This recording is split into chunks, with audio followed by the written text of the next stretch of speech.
Hello everybody. I wasn't sure if I was going to be able to make it on time today, but I did. Alright, hold on. Let me get over to... Where's my webcam screen? Okay. Hey, there's my webcam screen. Hello everybody. I'm Super Change Station H. I'm an autistic gamer and writer, and today we're going to be... well, I've been playing Donkey Kong for Game Boy lately, as well as Revenge of the Gator here. But I thought, and in each of those streams, you've also been reading some vintage game magazines from, you know, the spring 1994 period when this game was being previewed and reviewed in all the major gaming magazines.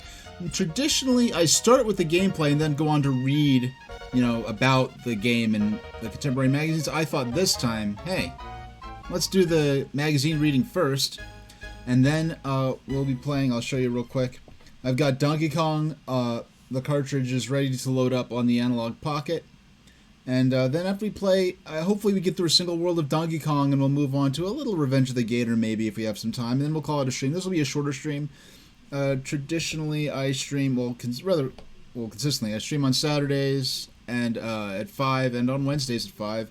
My Saturday streams tend to go on a bit longer, but for now, hold on, let's get on with oh yeah, and just a little detail. I've got involved in this weird cryptocurrency company, and they sent me a box of these detailed instructions that included this weird cell phone that looks like it's from 1995 that I am supposed to charge until this coming Saturday, when I'm supposed to turn it on while I'm streaming. Right now it's just charging up. It apparently takes a whole week to charge, and there's this ridiculous antenna on it. And there were a couple of floppy disks that came with it that it said I was going to use those later. So we'll check that out next week, next Saturday. For now, I'll just leave this to charge, and I'll get on with the magazine reading. Yeah, okay, here we go. I already have it up, and my water's ready. I usually forget till the last second to get my water out. Okay. So this is not a magazine I would have had back in the day.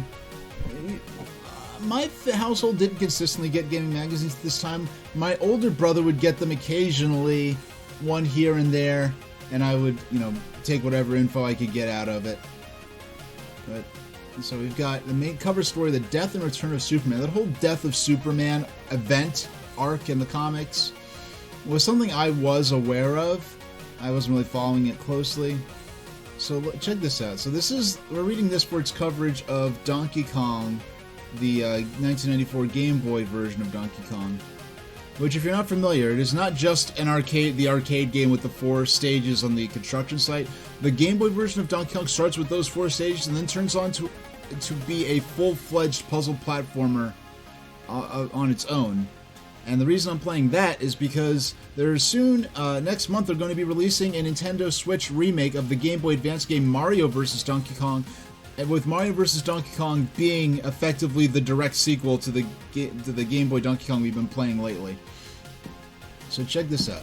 Reviews, we've got Heart of the Alien, Blackthorn, Primal Rage, and then alongside with that, we got Mega Man 5, specifically the Game Boy version, Mighty Morphin Power Rangers, and so we've got Virtual Racing Deluxe for 32X, Killer Instinct for Nintendo Ultra 64. It wasn't called N64 at this point yet. Oh gosh, that's something we'll be reading next week.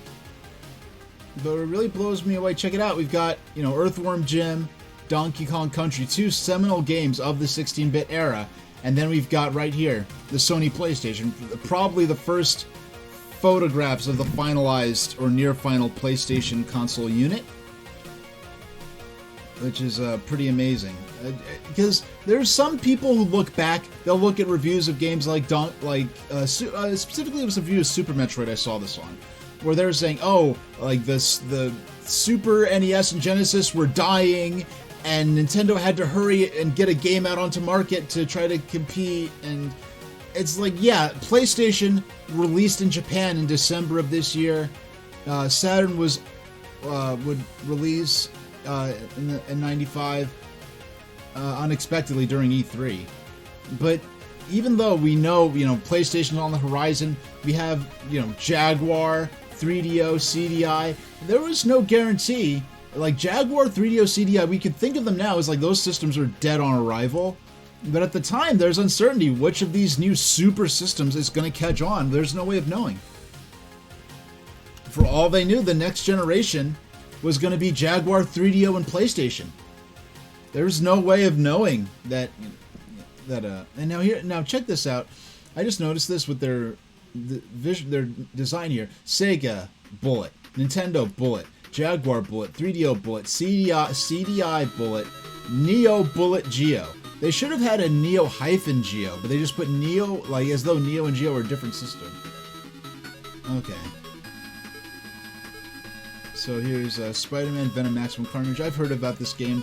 The main thing I mainly heard about it through one of James Rawls' videos where he mentions that it uses some unlicensed music from some mainstream. Now this says limited edition red cartridge while supplies last. As far as I never saw a not that I didn't look around for copies of Spider-Man Venom Maximum Carnage, but as far as I'm aware, I always known of that game as having a red cartridge. No. You'll get old waiting for someone to top Sega CD. Sega CD has over 100 outrageously great games, and no waiting. Yeah, it's kind of ironic considering the load times is one of the main disadvantages of CDs, especially in this era, over cartridges. Now, adventure, RPG, what more could you want? Alright, we'll even throw in Sewer Shark. Sega CD has 32-bit compatibility, if you're wise enough to add a Genesis 32X, so it has the technological muscle to deliver the kind of epic, intense, next-generation gaming experiences you've been waiting for on CD. So that's the thing. This is what Sega's starting to bury themselves. They got out early to dominate the 16-bit market in North America. Nintendo was playing catch-up, and this was around the time Nintendo was starting to catch up. Consumer confidence was seriously damaged by Sega CD, and saying like, oh, CDs are going to be the future of... And if you look at the Famicom disk system, in Japan, Nintendo introduced a floppy disk system to their Famicom, and it was a very major aspect of that console's lifespan in Japan. So the idea of adding these sort of secondary parasite platforms onto a console, it had been successful in the past, never since the... I guess, really, only with the Famicom disk system did I think it ever really took off and became a major aspect of any particular console's life. So Sega CD, there were all these cartridge-based systems. Many cartridge-based systems at the time had CD add-ons. There was a planned CD add-on for the Super Nintendo, which eventually became the standalone Sony PlayStation console, which we'll be reading about here. And so Genesis is like saying like, hey, Sega Genesis, it gives you arcade quality games in your home. Then they had, Sega CD is the future. Now they're saying 32X is the future, but it uses cartridges again. Here they're still trying to sell the Sega CD while also saying, hey, get this $100+ Parasite platform, and you'll be able to get another $100+ Parasite platform to take advantage. Like, how many consoles can you sell? Oh boy. I've been getting lots of these weird calls lately. I am not picking this one up. They're gonna have to leave a message. You have one. Get a webcam. Message.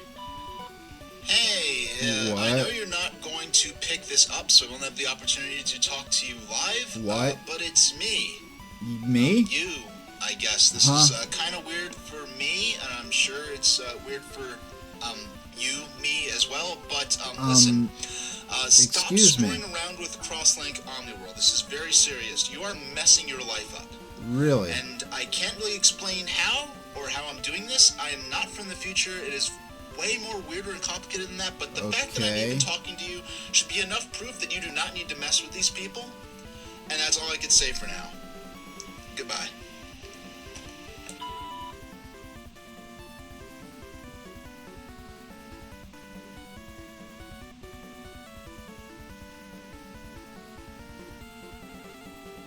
You know, like, there are AI things where you can just... I have hours and hours of audio of my own voice through these streams, through years of YouTube videos. You could just take a few seconds of someone's voice, run it to an AI voice changer thing, and use it to clone someone's voice and use it for nefarious purposes. There are lots of scams where people will call loved ones impersonating, like, oh, I'm your son, I've been, kidnapped by ninjas, pay a ransom in Bitcoin to this address or they're gonna kill me, or something crazy like that.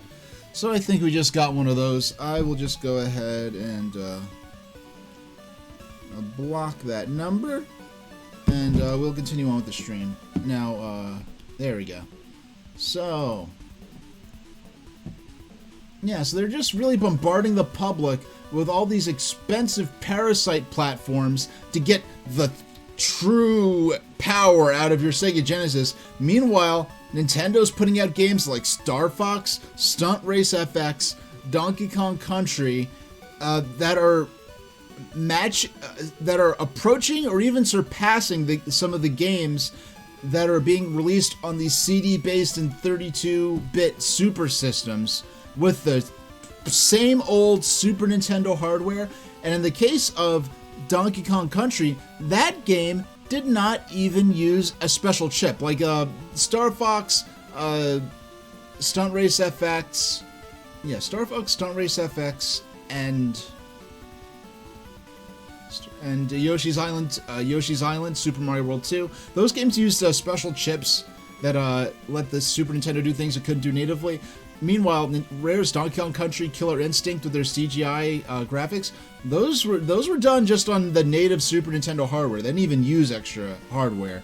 So Sega started off strong, but they're shaking consumer confidence with all these secondary platforms that went on to be very poorly supported.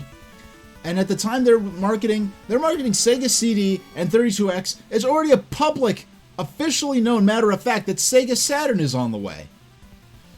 So they're trying to... Sega's selling 3 different next-gen systems, 2 of which are parasite platforms to the Genesis. Meanwhile, Super Nintendo is offering very compelling new experiences using the base hardware with no extra add-ons. But have fun now, we can still chew your food.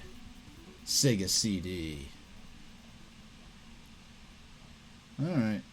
Oh, and here's another ad. We've got the Magnavox 450 CDI. Now you can experience all the thrills of CDIs without having to sacrifice a lot of dead presidents. Just buy the Magnavox 450 CDI starting at just $299.99, and you'll be able to torment your nervous system with hundreds of interactive games, audio CDs, photo CDs, and movies. Plus, each 450 CDI comes packed with Compton's Encyclopedia and 2-player International Tennis Open. That's a $200 value free. So pick up the Magnavox 450 CDI, because just sitting here coveting it can't be good for the soul. Yeah, I mean, they're trying to sell this to hardcore game. Oh, look at this. They include the infamous spoon controller. They're trying to pitch the CDI towards hardcore gamers looking for the most extreme experiences and challenges, but in the copy itself, they really can't hide the fact that this really is a multimedia home server set-top box thing that happens to have some games on it as well. Hey there, Azurus. I see you in chat. Yeah, we're starting our magazine segment first, and then we're going to move on to Donkey Kong. And I just got a weird call that sounded like someone cloned my voice to mess with me and leave a prank voicemail message or something. So I just blocked that number. Now here's something interesting. Is Nintendo relaxing its standards? So here is, basically this is Nintendo, this is about Nintendo letting Mortal Kombat 2 actually have the violence in it that, the Genesis version had, and the fact that rating systems are on the way, I think, encouraged Nintendo to relax a bit, because that's what the public wanted. A pro's challenge. I'm a girl and I like to play video games, including fighting games and sports games. I think there should be more games with girls in them. And I don't mean games with girls as background characters or games with only one girl, which is the case with the Street Fighter series. Girls like the same games boys do, so how about some more girl heroines? Yeah, it's still an issue we're dealing with today. Yeah, we'll be playing Donkey Kong for Game Boy. We'll be playing and through another world of that. And then if we still have time, we'll play a little Revenge of the Gator. I've got Donkey Kong sitting and ready to go in my analog pocket. Now, I've found that the Donkey Kong cartridge I have is a bit of a poor performer, so I don't want to take that out to put this in first, so I'll just leave it in there. We'll play through that first. And then, and I can see the game, it's up and running on my other monitor. Well, it's not running, but it's up and available. So here's an interesting question that someone's asking, and I didn't really pre-screen these magazines, by the way. So cart queries: are there any RPGs, role-playing games available for the Game Gear? Now, to vendors of Oasis and Dragon Crystal already available. We have a preview of Sega's Shining Force for the Game Gear in last month's issue. Now, that's interesting, because I never thought of Secret of Mana.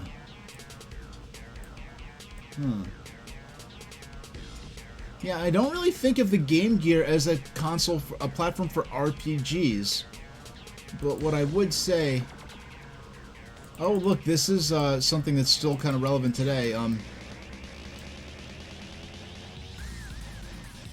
Yeah, so here's someone was asking about the Hidden Palace Zone that was in Sonic 2, and there's a major, I guess, organization or group that preserves lost content and unreleased content for games, unreleased games, called Hidden Palace, after this infamous removed stage.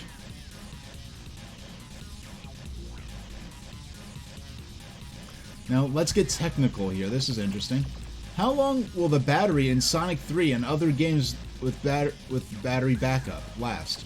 Approximately 3 years. Many of those cartridges still have their save batteries running just fine. Now, meanwhile, other games such as Pokemon Gold and Silver, because of that battery using like this real-time clock and calendar system, those games run the battery out a lot faster. So here's 2's company, Final Fantasy 2, which was actually Final Fantasy 5.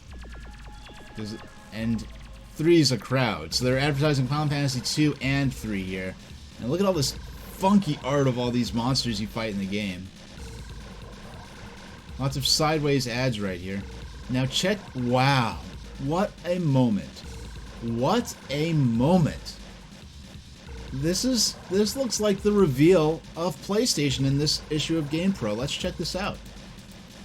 Now, let's read here. Sony is getting ready to play games. The CD-ROM-based PlayStation is set for release in Japan in November '94 and the US in '95. The PlayStation should be a reliable piece of hardware thanks to Sony Link's LSI logic in the US, one of the leading companies that designs semiconductors. The PlayStation should pack major game-playing muscle. Sony's PlayStation goes head-to-head with 32 and 64-bit game machines in 1995.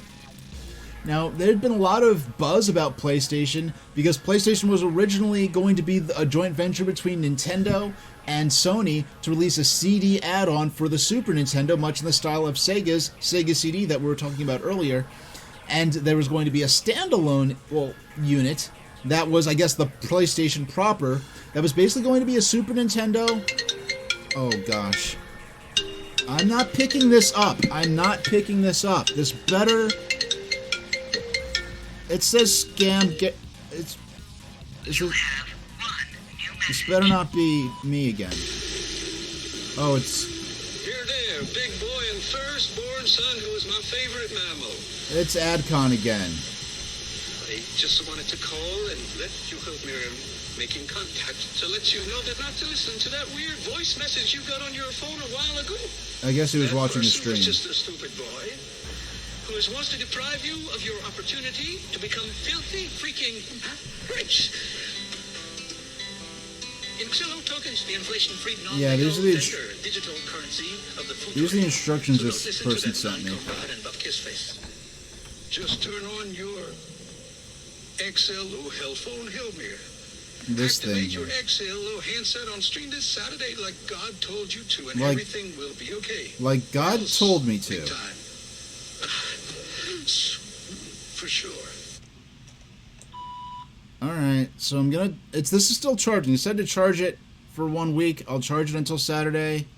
I will turn this on stream on Saturday and see what happens.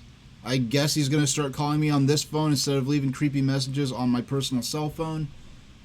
And I guess we'll install that weird floppy disk that he gave me with all these detailed instructions on how to... I don't know how I got myself into this mess, but anyway... let's get back to the magazine. There we go. Yeah, so PlayStation goes head-to-head with 32 and 64-bit game machines in 95. So PlayStation was the joint venture between Sony and Nintendo to make a CD add-on for the Super Nintendo. Nintendo and Sony were trying to outmaneuver each other, trying to take advantage of each other. Nintendo ended up being the first to explicitly betray by announcing a deal with Philips on the same day that they were supposed to be publicly announcing the deal with Sony, and there were lawsuits involved in which Sony was also making secret deals with Philips, and it's really weird and complicated, and led to Zelda and Mario games, official Zelda and Mario games, being released on Philips CDI, and they were terrible. But anyway, so Sony took their part of the project, developed it into a much more powerful and ambitious platform called the PlayStation, and throughout this generation of what became known as PlayStation 1, the PS was not known by the letters PS, it was known by PSX, because PSX was to differentiate the PlayStation that released from the original project between Sony and Nintendo. The brains to do it. The PlayStation's CPU, let me get some water, is a RISC microprocessor that consists of 3 high-performance subsystems integrated onto a single chip. A microchip delivers fast processing power, a 3D geometry graphics engine, and produces 3-dimensional geometric graphics, and a decompression system produces full motion video. Sony calls it a system on a chip, and the PlayStation blazes along at 500 MIPS, millions instructions per second. Yes, that's fast.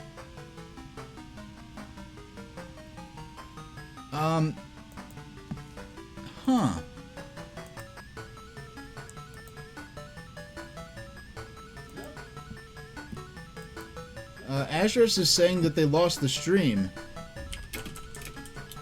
As far as the broadcast software is concerned, everything's been fine.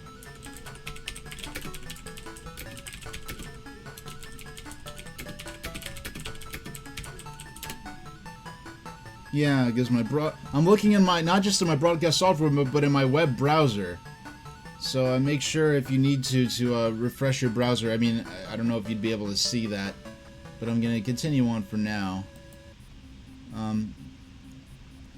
So, moreover, the PlayStation won't cache all its chips in on the CPU. There's a separate 3D graphics engine that could generate lifelong... Hold on. There we go. That could generate... There we go. I just moved where the magazine was in my layout on the PDF file. It can produce lifelike 3-dimensional images at 360,000 polygons per second, and it can move up to 4,000 2-dimensional sprites in a field. PlayStation players will see high-speed simultaneous movement of characters and high-quality backgrounds with 3D computer graphics generated at 60 fields per second. That's TV quality. 60 fields per second. I've never heard that. They mean frames per second? The CD-only PlayStation loads games to the top. Sony doesn't care if you only got 10 fingers. I mean, they're saying only 10 fingers, and they're, like, sort of shocked by, Hold on, I just got a text message from work. I gotta respond to this real quick.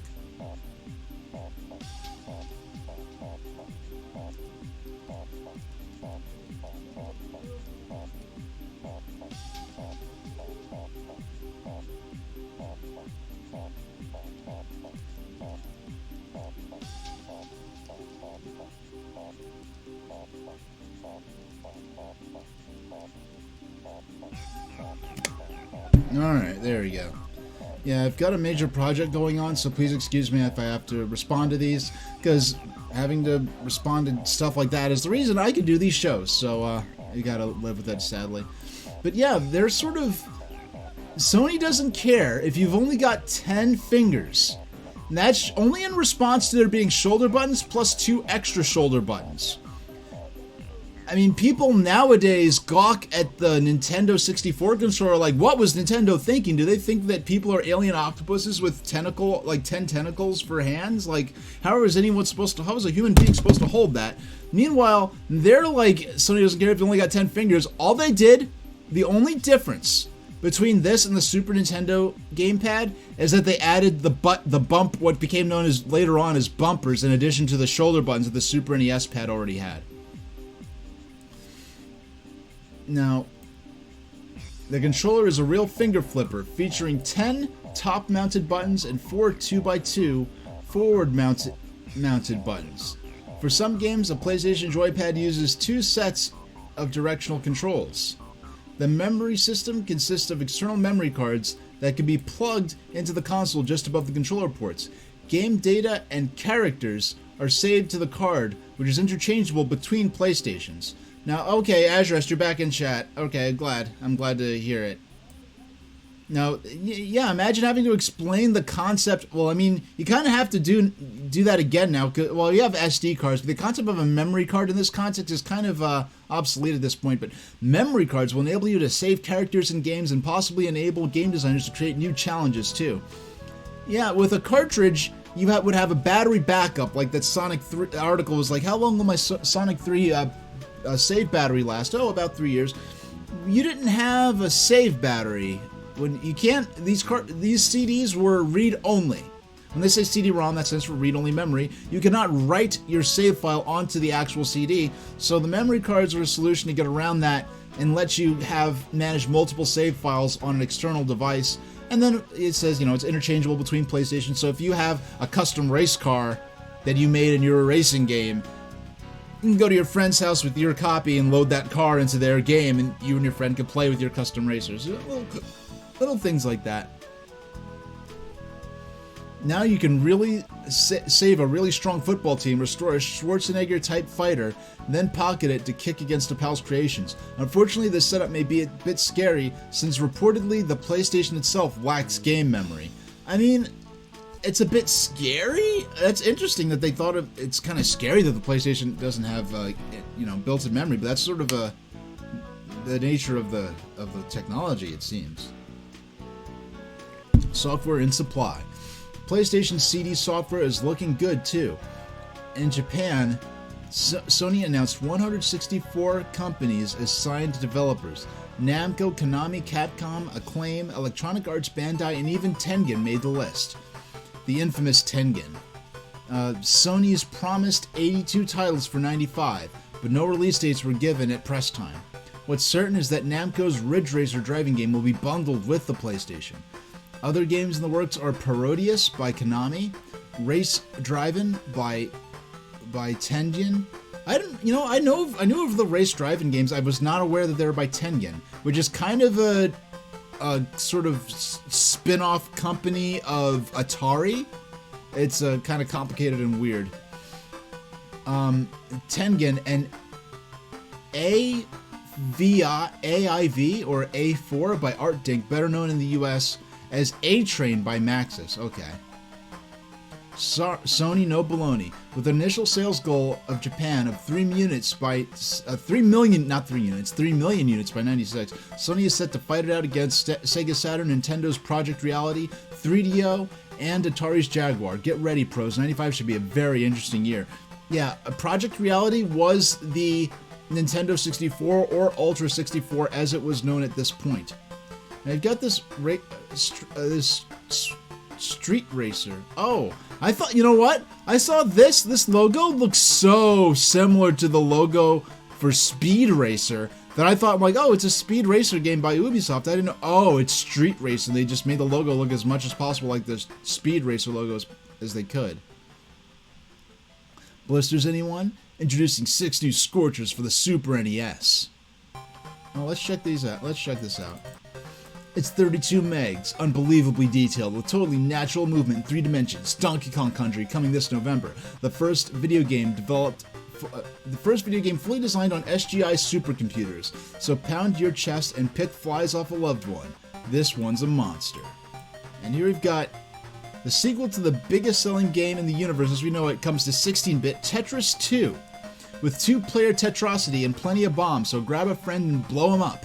Yeah, Tetris 2 came out on NES and Game Boy in 93, because I know, because November 93, Thanksgiving Day, my mom or grandma had the foresight to record WPIX-11 beamed straight off the North Tower of the World Trade Center before it became a WB affiliate in the following year.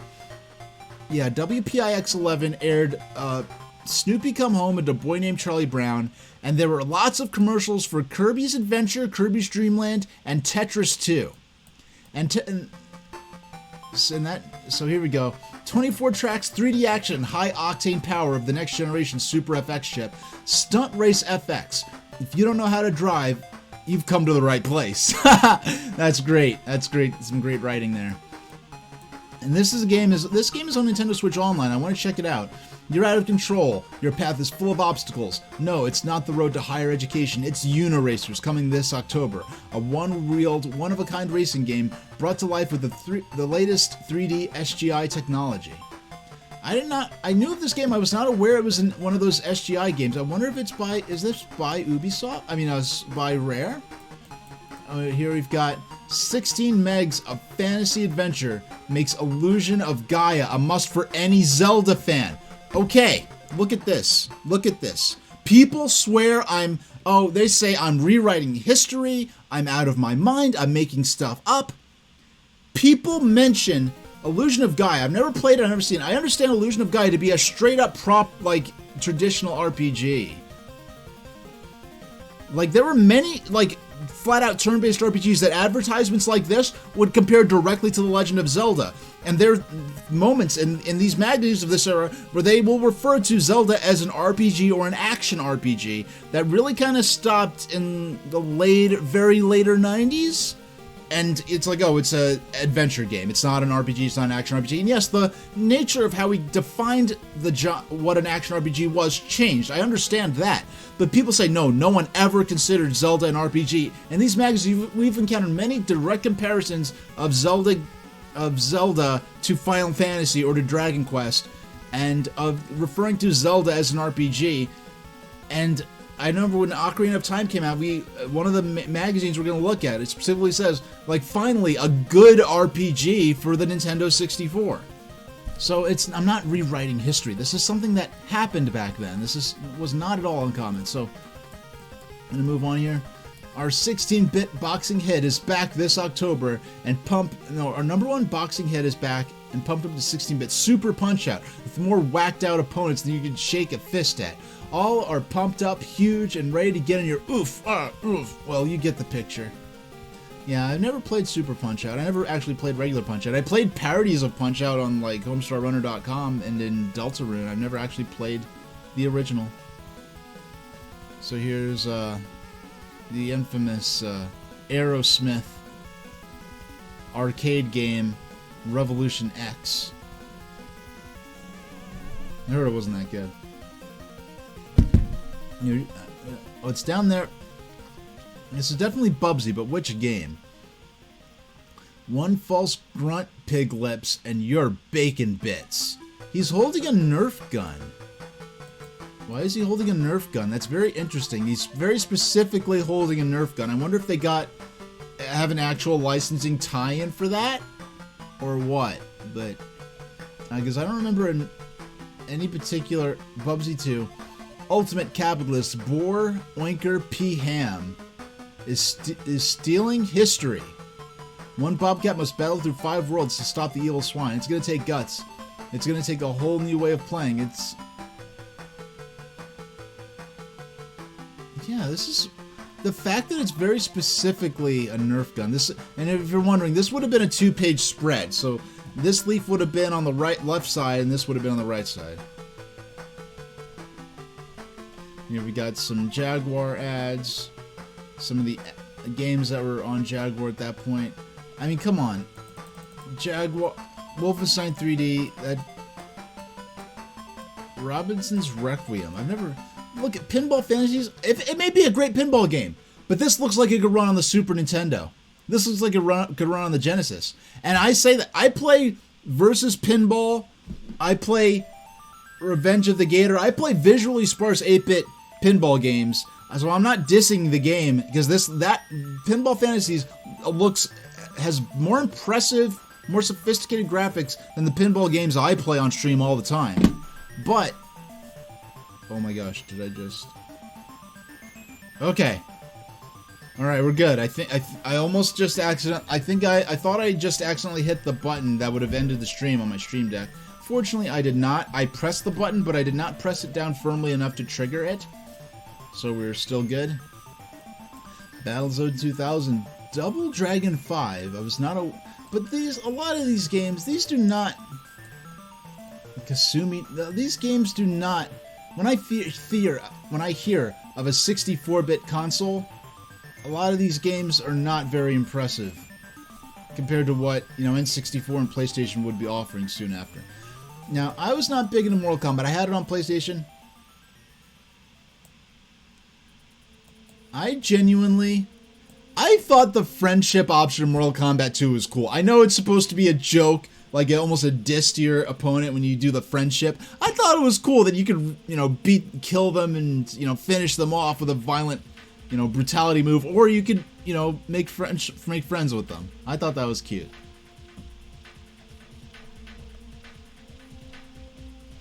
Alright.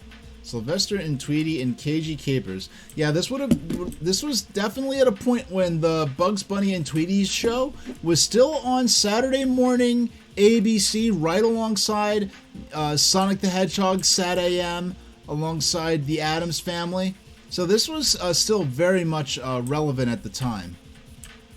And here's Consumer Electronics Show, which was the Consumer Electronics Show was effectively, like I said, for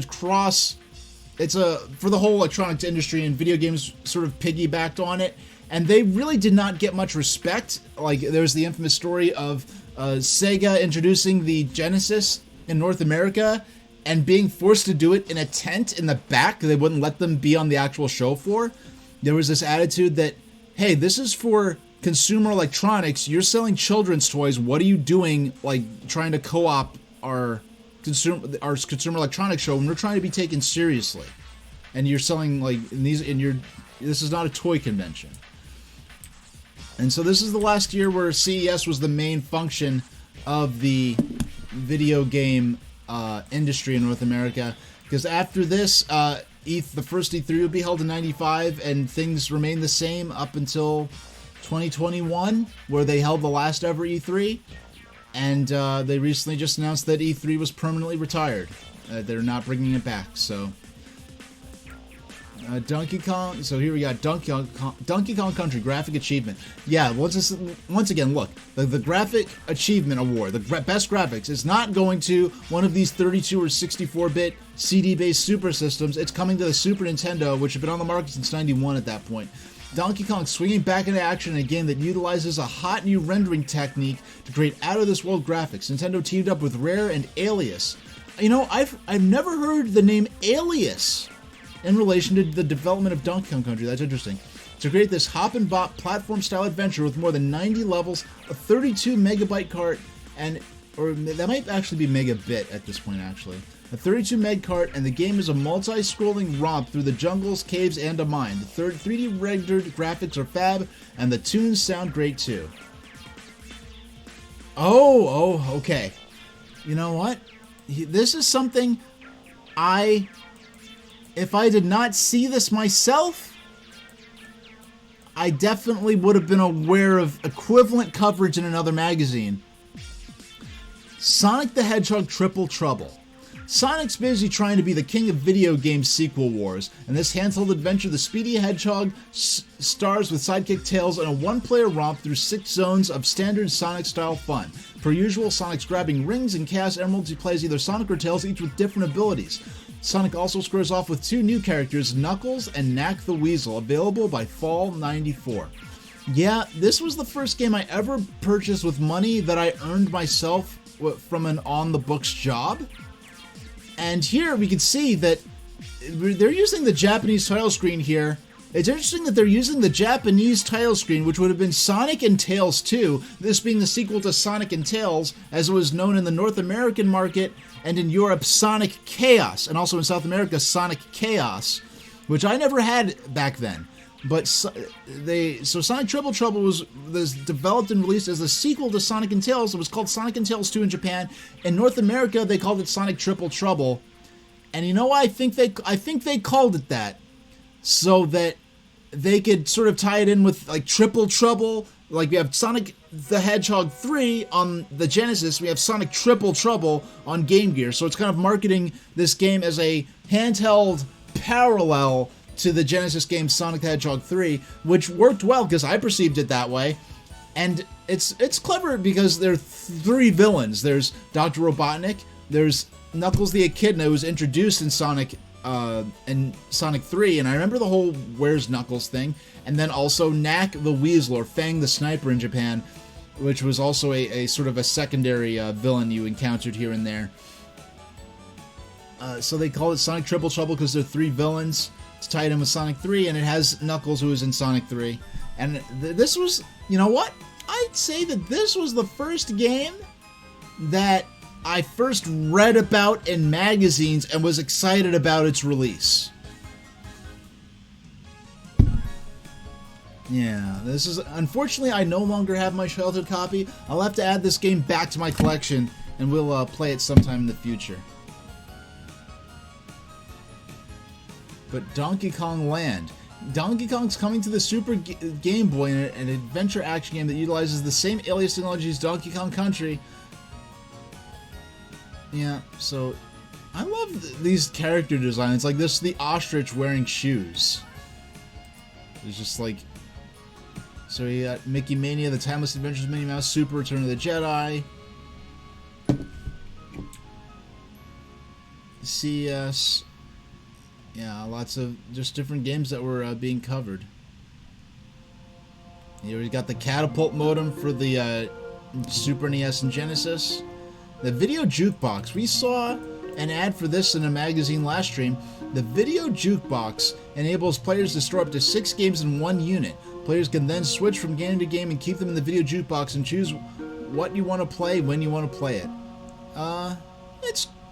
And you know what? I bet that specifically could be very useful for situations like being a video game review magazine and having going through lots of games and having to swap them out all the time. But a Jaguar CD and Atari modem. The Atari modem never came out, but yeah, this Atari Jaguar CD. So you have a 64-bit console that's not very successful. Let's release a Parasite platform for it because that works so great for the Genesis, right? I mean, if having CD technology was so important to your vision for the system, it should have been built in from the beginning. And that's something I'll also say of Nintendo's 64DD disk drive that ended up being released on a limited basis in Japan only. I mean, the CD add-on for the Jaguar makes it look like a doggone toilet. Okay. Here's Clay Fighter, and there's this is a fighting game using claymation animation that they scanned into the game frame by frame. Here's a different 3DO unit here. Oh, this is a 3DO. This is what my growing up, my pastor's son, the pastor of the church we went to when I was a kid. Yeah, his son had this system and he had Gex for it. And he certainly let me watch him play it.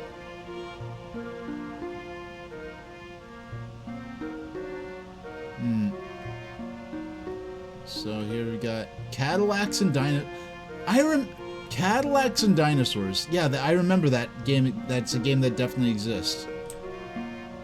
It sounds like a joke, but it exists.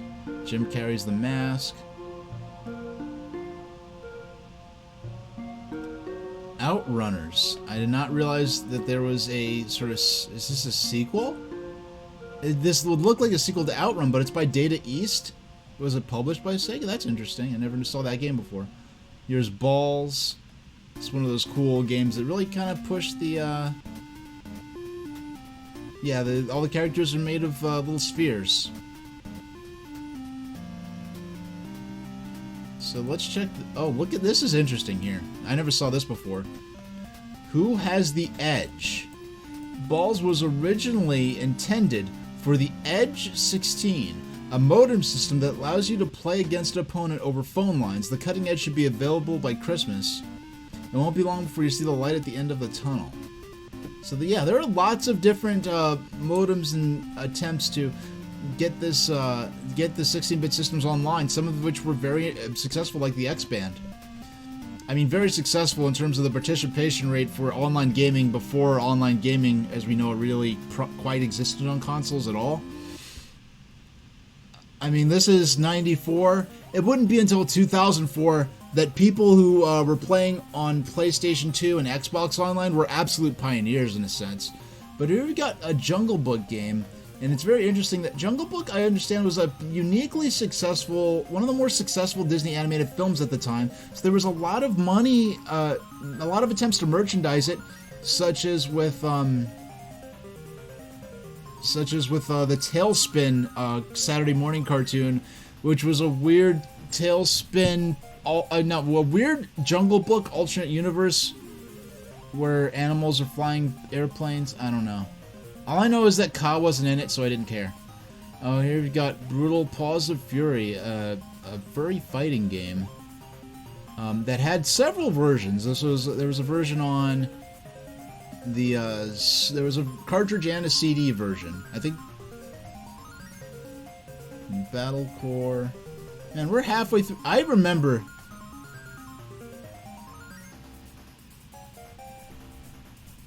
Yeah, I remember this ad a lot with the eyes in the back of the guy's head. Black Throne. Baseball so real it's unreal. Yeah, look at all these doggone screens with stats and stuff like that. We'd show you more, but we'd need our own magazine. That's some good copy right there. Here's some Bubsy too. Oh, it looks like that Nerf gun. I don't know if it's actually a Nerf gun in the game, but they definitely have that dart gun thing. And look at this. We have an in-character interview between Bubsy and GamePro. GamePro, it seems like good roles for Bobcats are few and far between. How do you handle this problem? Bubsy, I'm really glad you asked that. It's hard to... No, hold on. I gotta do this justice. I'm really glad you asked that. It's hard to find parts that are suited for a superstar like myself. For instance, I just missed the title role in Lion King because of a prior engagement. I was having my paws waxed that day. But the scuttlebutt in Hollywood is that I'm a shoo-in if they ever do a remake of Born Free. Do I feel like doing the entire interview like that? I don't. But you get the picture. You get the picture. Wait, I was having my paws waxed that day. What? Okay, whatever.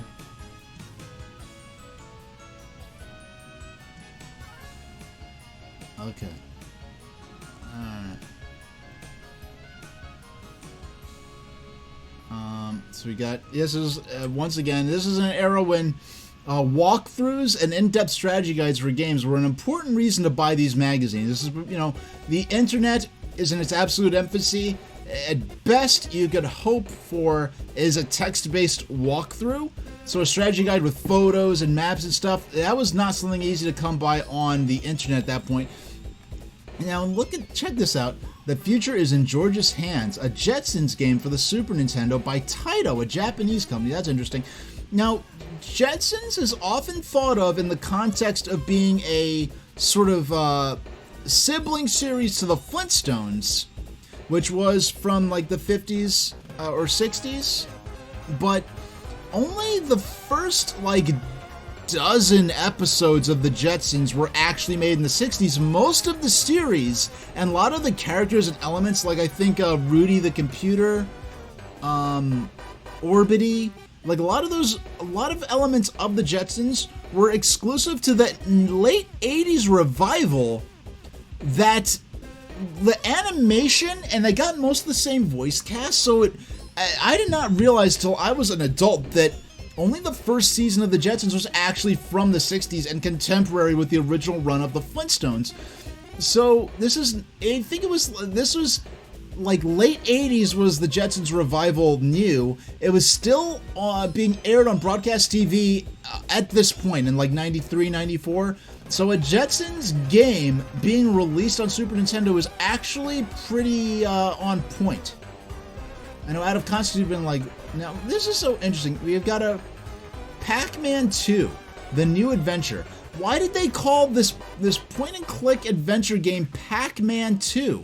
And Azrax is saying, wow, I didn't know that. Like, neither did... Yeah, it's amazing that...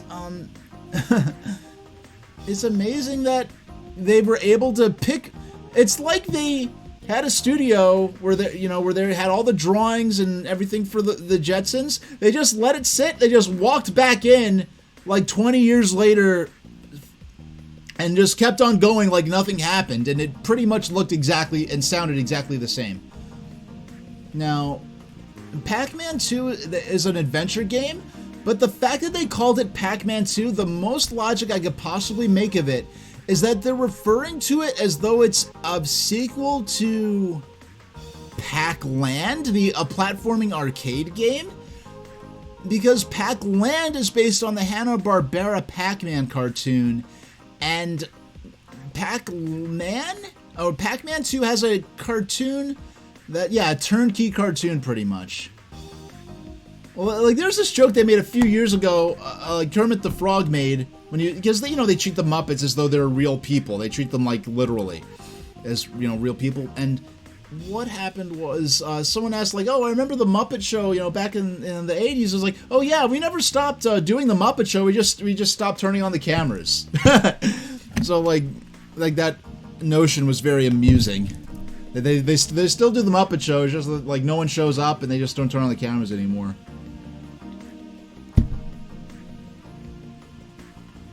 So, the death and return of Superman.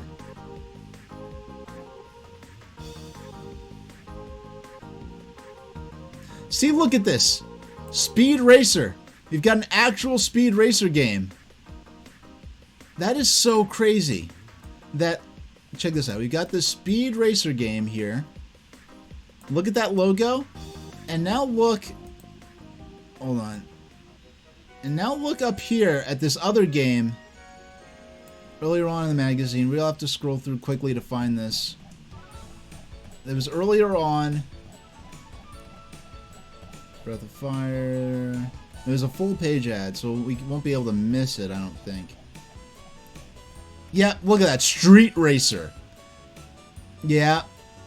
Yeah, Ubisoft. There's no way if Tatsunoko Productions wanted to sue over this, you'd have a hard time arguing. Like, this is flirting with trademark infringement. So here's this Power Rangers. Okay, he's the Superman. You have the Hulk walkthrough. So here we are, Speed Racer. Skeleton Warriors. They're bad to the bone. It was by Playmates. That's the same company that was putting out the Ninja Turtles toys. I was not aware of this IP. I mean, Skeleton Warriors, that's what I would call the Stalfos, the Skeleton Knights in the Zelda game, the Stalfos. I called them Skeleton Warriors because I didn't know that they were called Stalfos. Hold on. We gotta check this one out. Marco. You're really having fun now. Take a good look at Marco. You're going to see lots of him everywhere on your Genesis, Game Gear, Sega CD, and Super NES. He'll take you on an amazing new adventure that's huge with the hottest graphics, the coolest sounds, and the smoothest animation. You'll think you're playing inside an actual cartoon. What's it all mean? You'll have fun till your daddy takes the game machine away. Oh yeah, this is that game with the kid, and he attacks people with a soccer ball. Alright. I heard it wasn't that good. I never played it though, so. Music? Okay, look at this.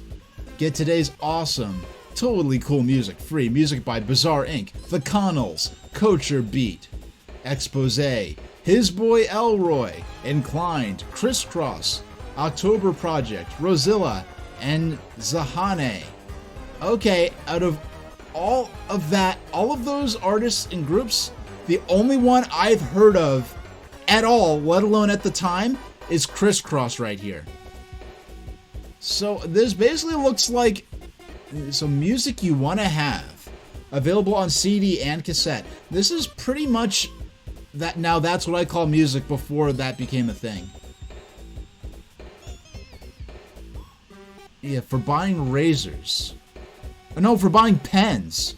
Oh, right. So you know what? This is targeting teens in high school who need to buy their school supplies, and like, oh, here's an ad for, you know, you can get some cool, trendy music on a tape.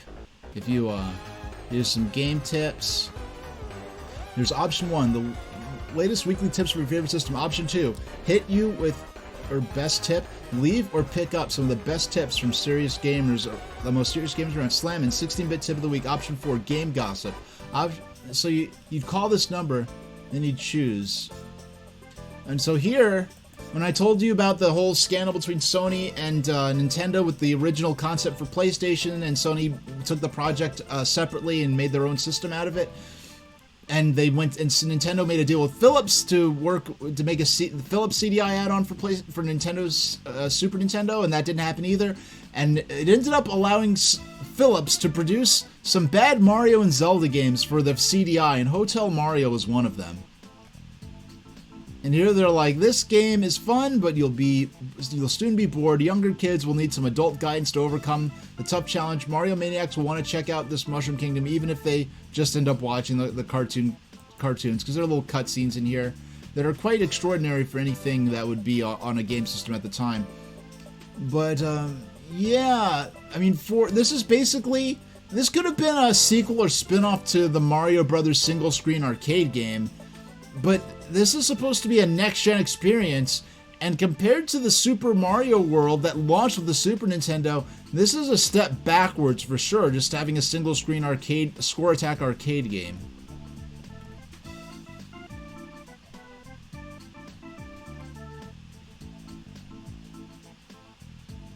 So here's some player's guides. Sonic the Hedgehog 3 official play guide, Secret of Mana. Now this here, I ended up later on getting my hands on the Super Nintendo's Legend of Zelda: Link to the Past player's guide in this same series, the same sort of styling on the cover. Super Mario World Game Secrets, Super NES Game Secrets. Yes, they had a whole series of these. We're nearly a quarter of the way through the game. Inducing Vivid 3D, some device that's supposed to enhance your game sound.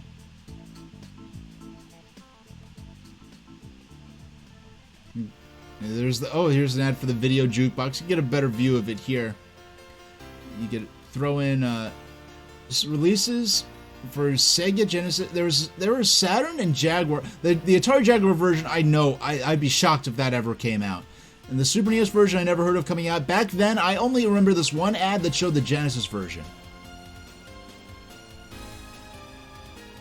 And I had this very specific image of like this hardcore gamer in sort of a dark living room with the blinds closed and like pizza boxes and soda cans all over the floor, just playing like all these games like non-stop.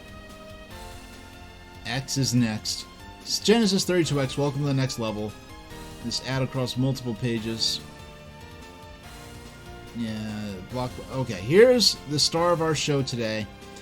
Finally, we've got the review of Donkey Kong for Game Boy.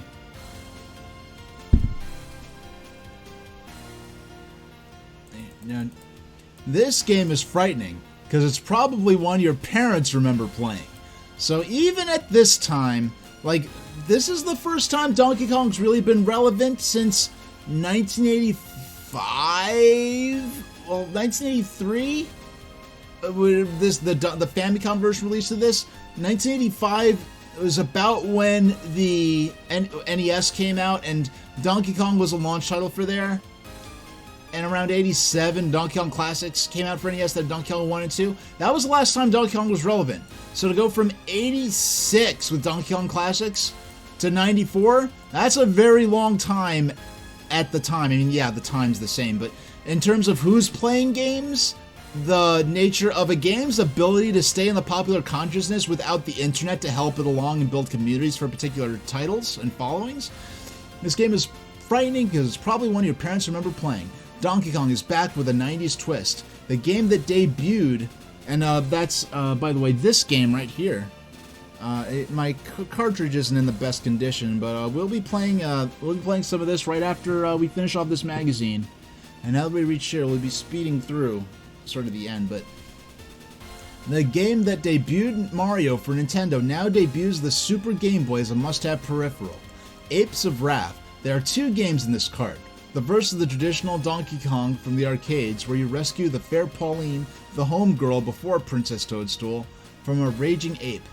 The other game is a very interesting Mario-type adventure where you rescue Pauline over and over again from the big ape, unlocking doors and figuring out puzzling levels while avoiding the fiends of the Kongster.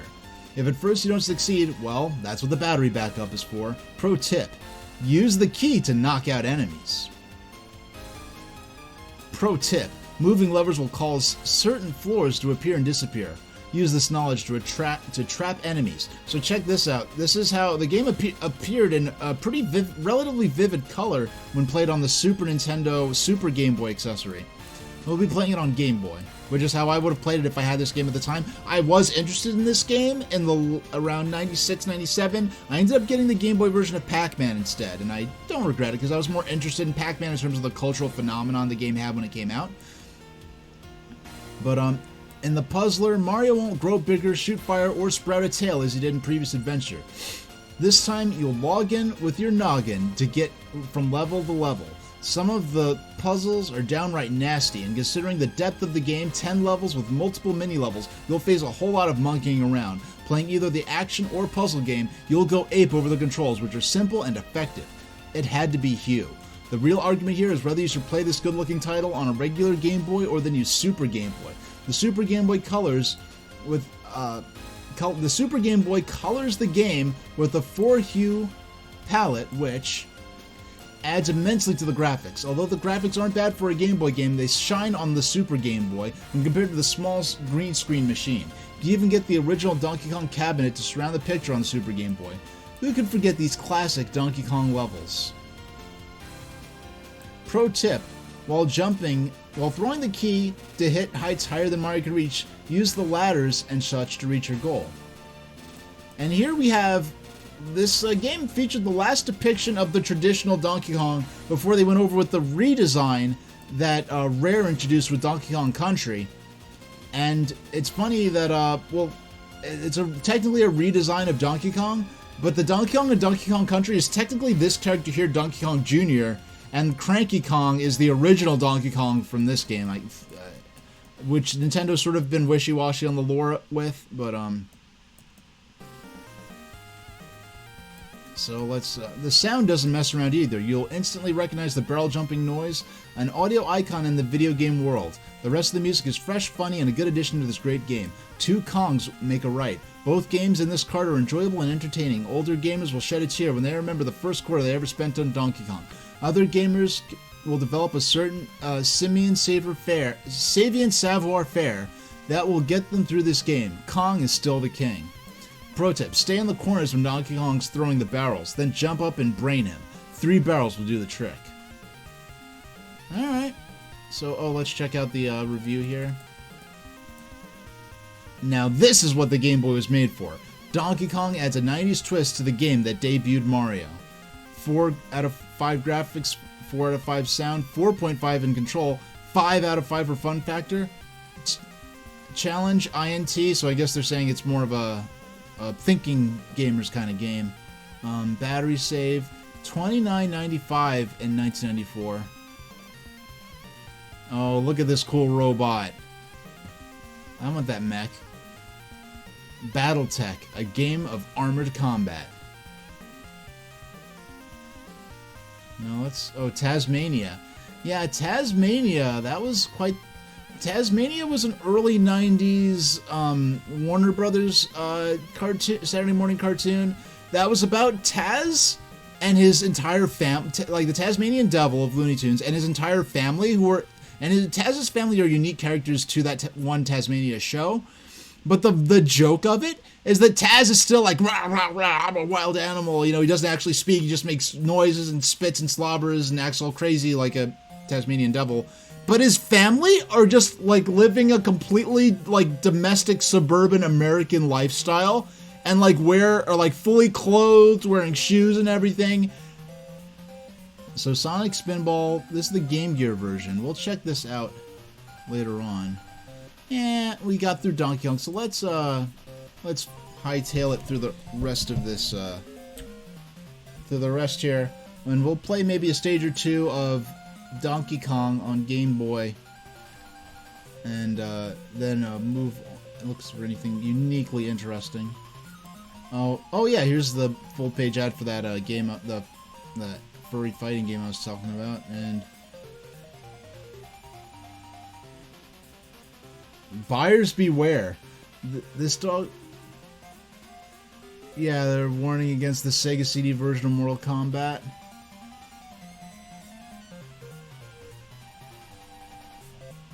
Now, Stunt Race FX.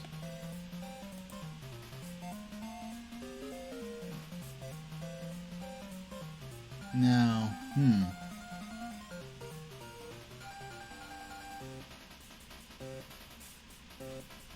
yeah, so this game was called... Oh, this game was called Wild Tracks in Japan. That's interesting.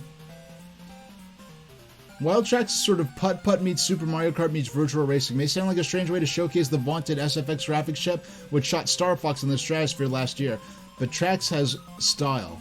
Yeah, this game did not work well with cartridge converters to play international versions of games.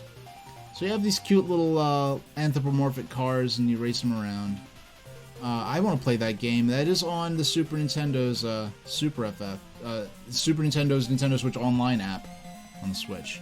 And it looks like we've reached the end of the magazine. So let's hop right into the game we just read about, Donkey Kong. We'll get through a stage of this, go on our midstream break, and come back and play some more Donkey Kong. There we go. Here it is. So we beat the first world. We were in the second world, which is the jungle or forest. I forgot exactly what it's called. Hold on. Let me just make sure we're not dropping any frames. We are not dropping any frames. Good. So we'll begin a stage. We're overdue for some ads, unfortunately, so I'm going to do a single stage. And then I will go on a break, get up, stretch, refill my water bottle, and trigger some ads so no one has to miss any material. Oh, it starts us off on top of a ladybug. Okay. You got the umbrella. We don't need the Pauline stuff to beat the stage, but...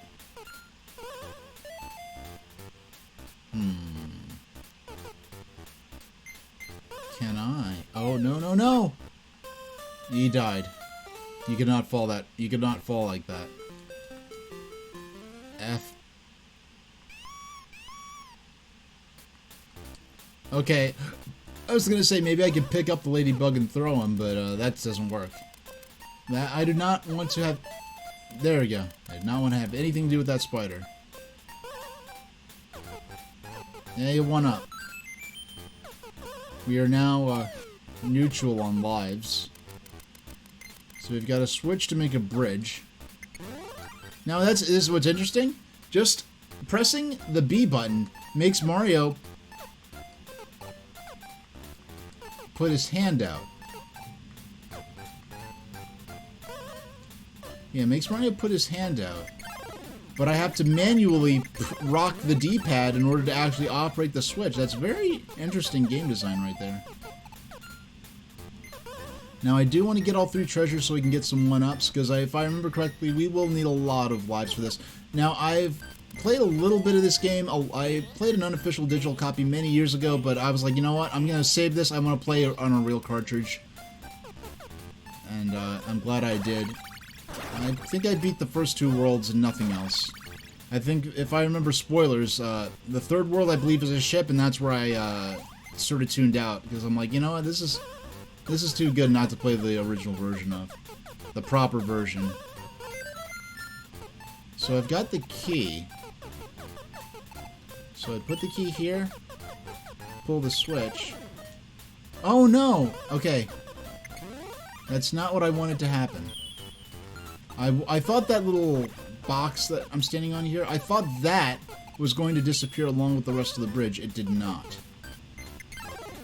And I did not pay close attention to where the actual... Oh, I think the door was right where I started. Oh, you know what? You know what? We gotta... This isn't gonna work. But we can... Oh, I can't kill this spider with... Some enemies can be defeated by throwing the key. This is not one of them, apparently.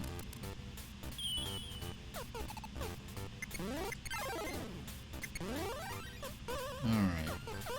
And you could do handstands, backflips. Yeah, you could do the... Yeah, you could do all kinds of moves in this that would not really enter Mario's repertoire in a mainstream Mario game until Mario 64.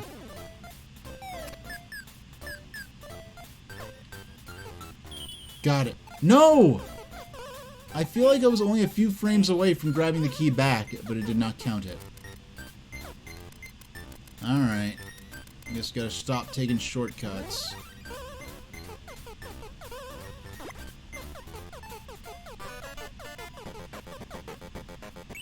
Oh my gosh, I'm gonna run out of time.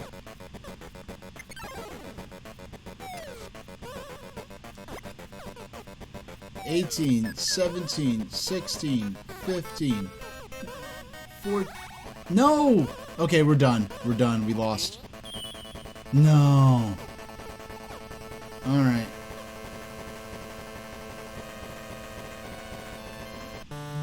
Man, this game really drives in the suspense of that time limit.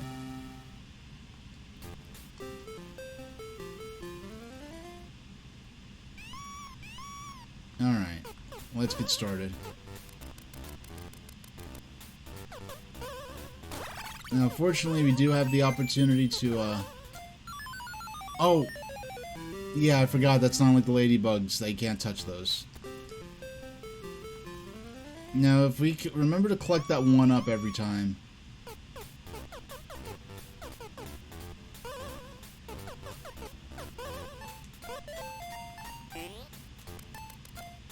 Yeah, I guess I will go... I have enough time now that I know what I'm doing. I won't have to waste it experimenting.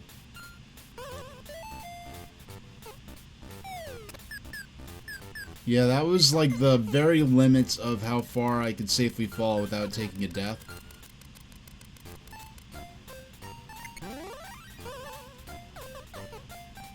Oh, you know what?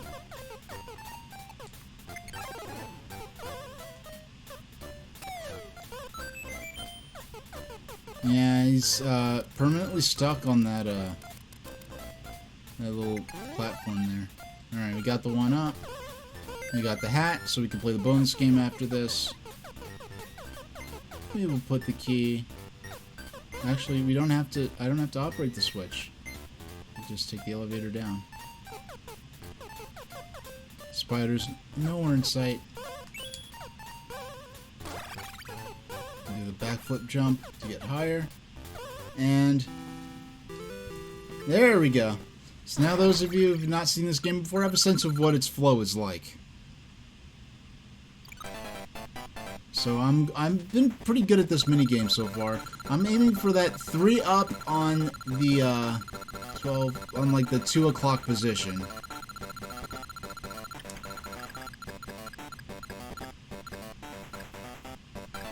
No, I was so close. Okay. That was... Alright, so I will be back in a few minutes. Yeah, let's make it like 4 minutes. Refill my water bottle, run the ads that I'm obligated to run them now so that no one's missing out any content just because they're not paid to subscribe to me, because I don't think anyone should have to do that in order to not have ads. And I know it's coming. There'll be a day when even paying to subscribe, Amazon's still gonna show people ads. It's gonna be ridiculous. Alright, here we go. So let's get back into Donkey Kong. Where is... Yeah, there's the button. Alright, so... Stage 2 of the forest area. Yeah, so the spiders are dangerous. So, what does this switch do? Oh. Oh, I could change the direction the switches the elevators move.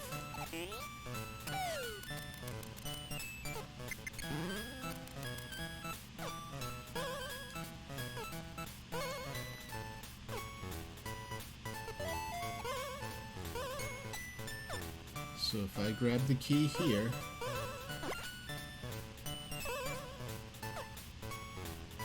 oh, okay, I see. I have to take this down.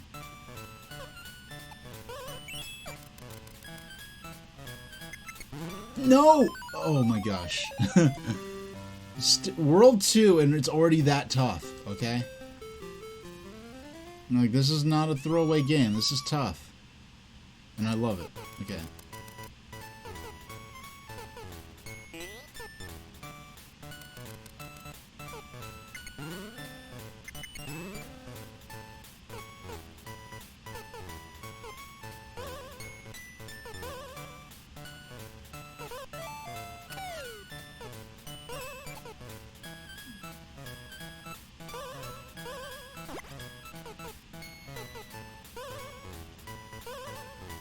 Yeah, so that enemy very specifically takes up that whole spot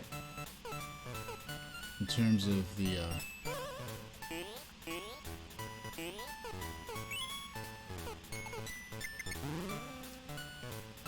no, I want...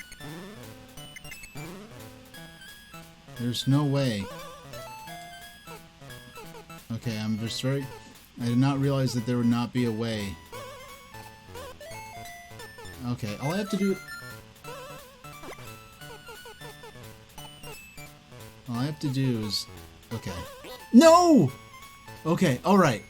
It just knocked me back. Okay, cool. And you can stand in the well that the elevator platforms come out of, which is something that would have been fatal in the original Donkey Kong. Alright.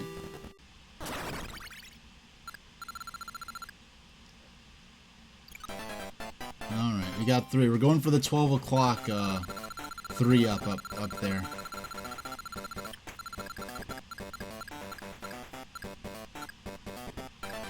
Alright, 2 up. I think we're even with how many lives we lost so far. And after this stage, it's a Donkey Kong boss fight.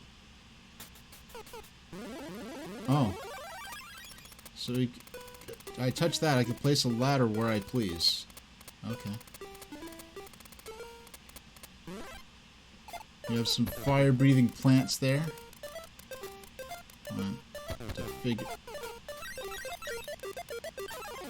Yeah, so it's funny. You have to hurry up and complete the yeah, duck underneath.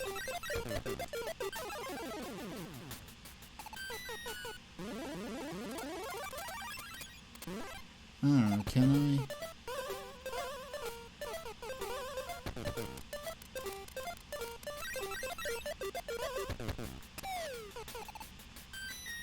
So I duck under the fireball, grab the umbrella.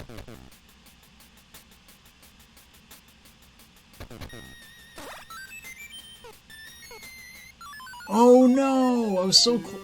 Okay, at least we got the 1 up. So if we get the 1 up and complete the stage, if we complete the 1 up and complete the stage without taking any more deaths, we will be even with what we started off with.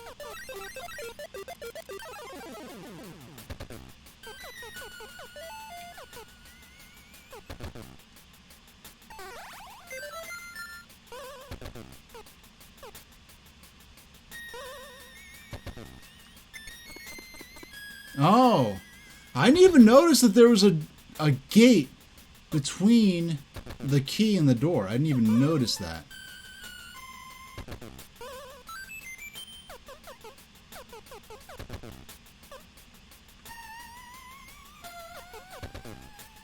Okay. Gotta collect the key and straight into the door. Alright, we're good. And I have a Donkey Kong boss fight next. It's a slot machine stage. I have much less consistent results.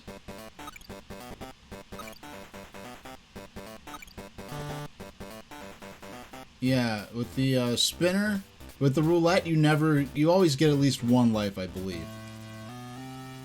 Alright, let's see what this mini boss is like. Oh my gosh, it's just a role reversal of Donkey Kong Jr. And the whole thing about Donkey Kong Jr. is you scroll down, you could, moving down,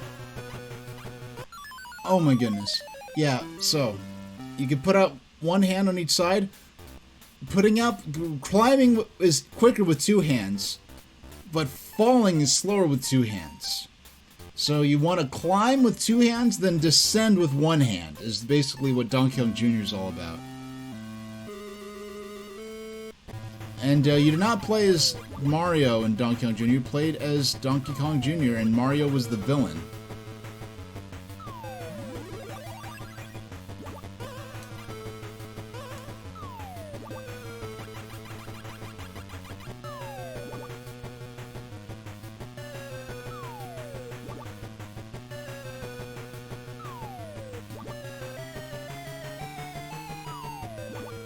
Just waiting for the right moment. There we go. We got him.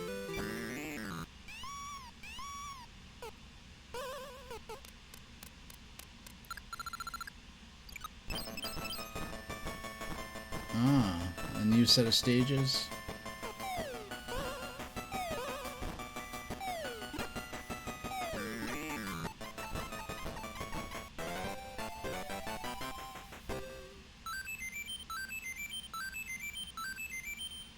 Yeah, if this is anything like Mario vs. Donkey Kong, we're eventually going to burn through a lot of these.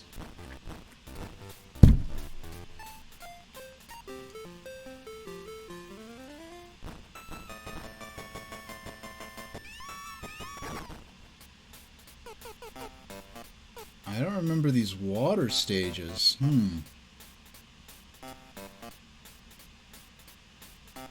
Alright, let's survey this game space. Alright, so those...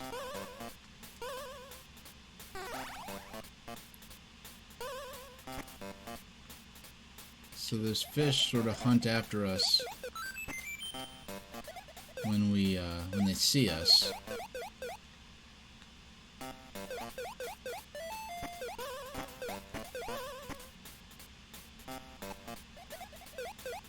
Now, what's the means? I get it. I'm like, there's gotta be some way we can access. You got all three items. Let's start a fresh bridge, and we'll take the key over to the other side. Hold on. And I do like, I just realized, it's really great that they pause the timer while you think about where to place the ladder. That's some good game design right there.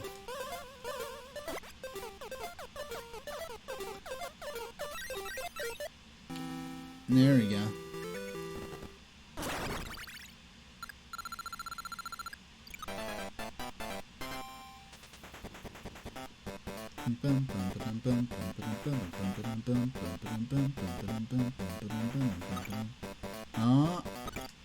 Mario, a hammer, and can I get another?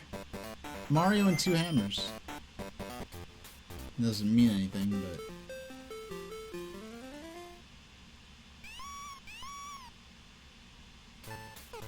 Wow, these ladybugs are quick.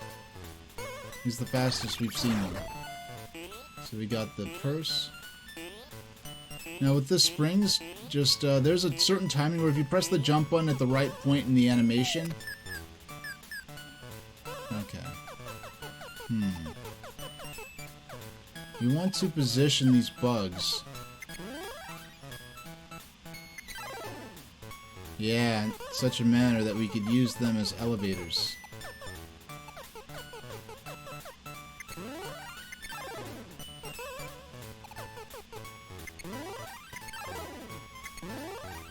They always go that same direction. I want them to go the other way.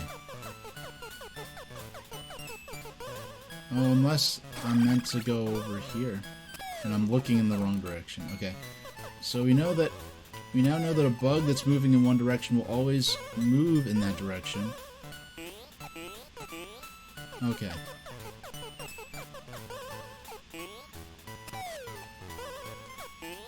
There we go. We have these spikes here. We don't want to jump on under those.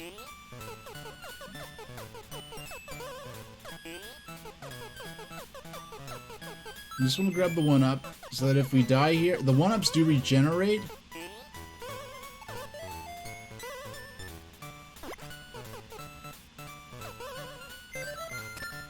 No! I did not mean to drop the key that far. But I did. Oh no, that's not what I actually meant to do. Okay. I am flirting with the time limit here. Oh, come on.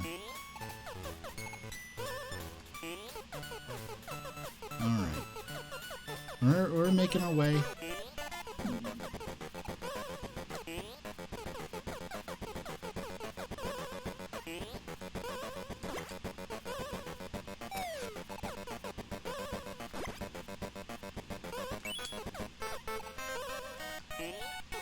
We got this, we got this. We got it, first try. There we go. Yeah, the music, that is, it's as bad as the drowning music in Sonic the Hedgehog 1 for the Sega Genesis, but because you're not drowning, which is a very visceral experience or thing to consider if you are an oxygen-breathing animal. Yeah, because you're not drowning, it's not as tense. Yes, okay, alright. Okay, let's go. I'm aiming for that right there. No, okay. I got the 2-up and not the 1-up. That's nice. All right, last level before another Donkey Kong encounter.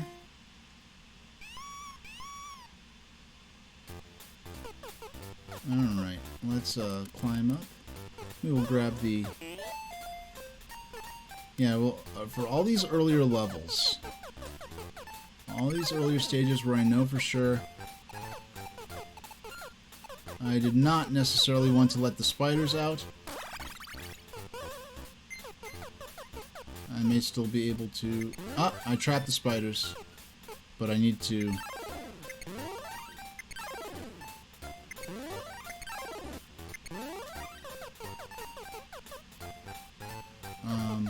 Oh, you know what?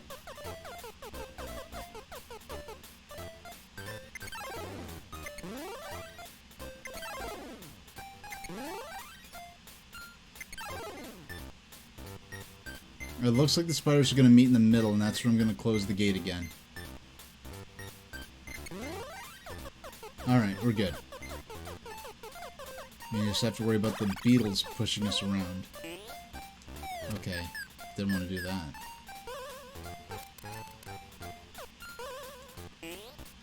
Oh my gosh, these time limits. They don't give you much time to mess around.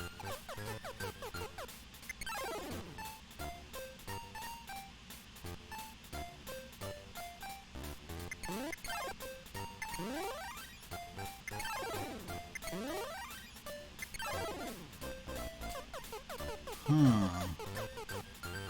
So I could jump up there. No, I can't. The whole problem is I'm having trouble even getting up there to start with. Yeah, so I need... Yeah, I guess I need to use one of the beetles, the ladybugs as a platform.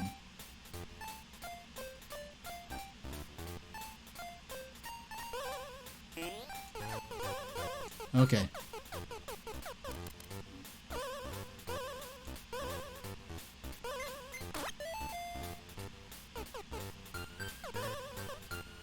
Okay.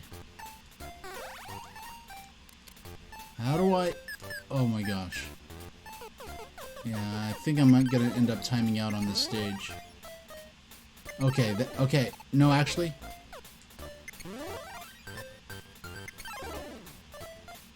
need to let that ladybug get there.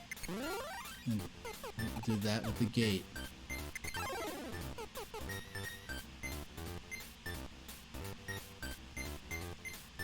Okay, so I have to close those guys in there, but let that... Let's see how far we can get. Can I actually... Oh, I don't know why I thought I could not make that jump without the help of a ladybug. Alright, go ahead. Let the time run out. I'm guessing that this is the... I'm guessing the time limits on this stage is that if you don't beat the stage in that amount of time, Donkey Kong is going to get away with Pauline. I'm guessing that's what they're getting at with these time limits. Alright, so now we know that we can make that... We can make... Oh. So that ladybug's already up there. So we can make that jump without... Okay, so we got 2 out of the 3 items already.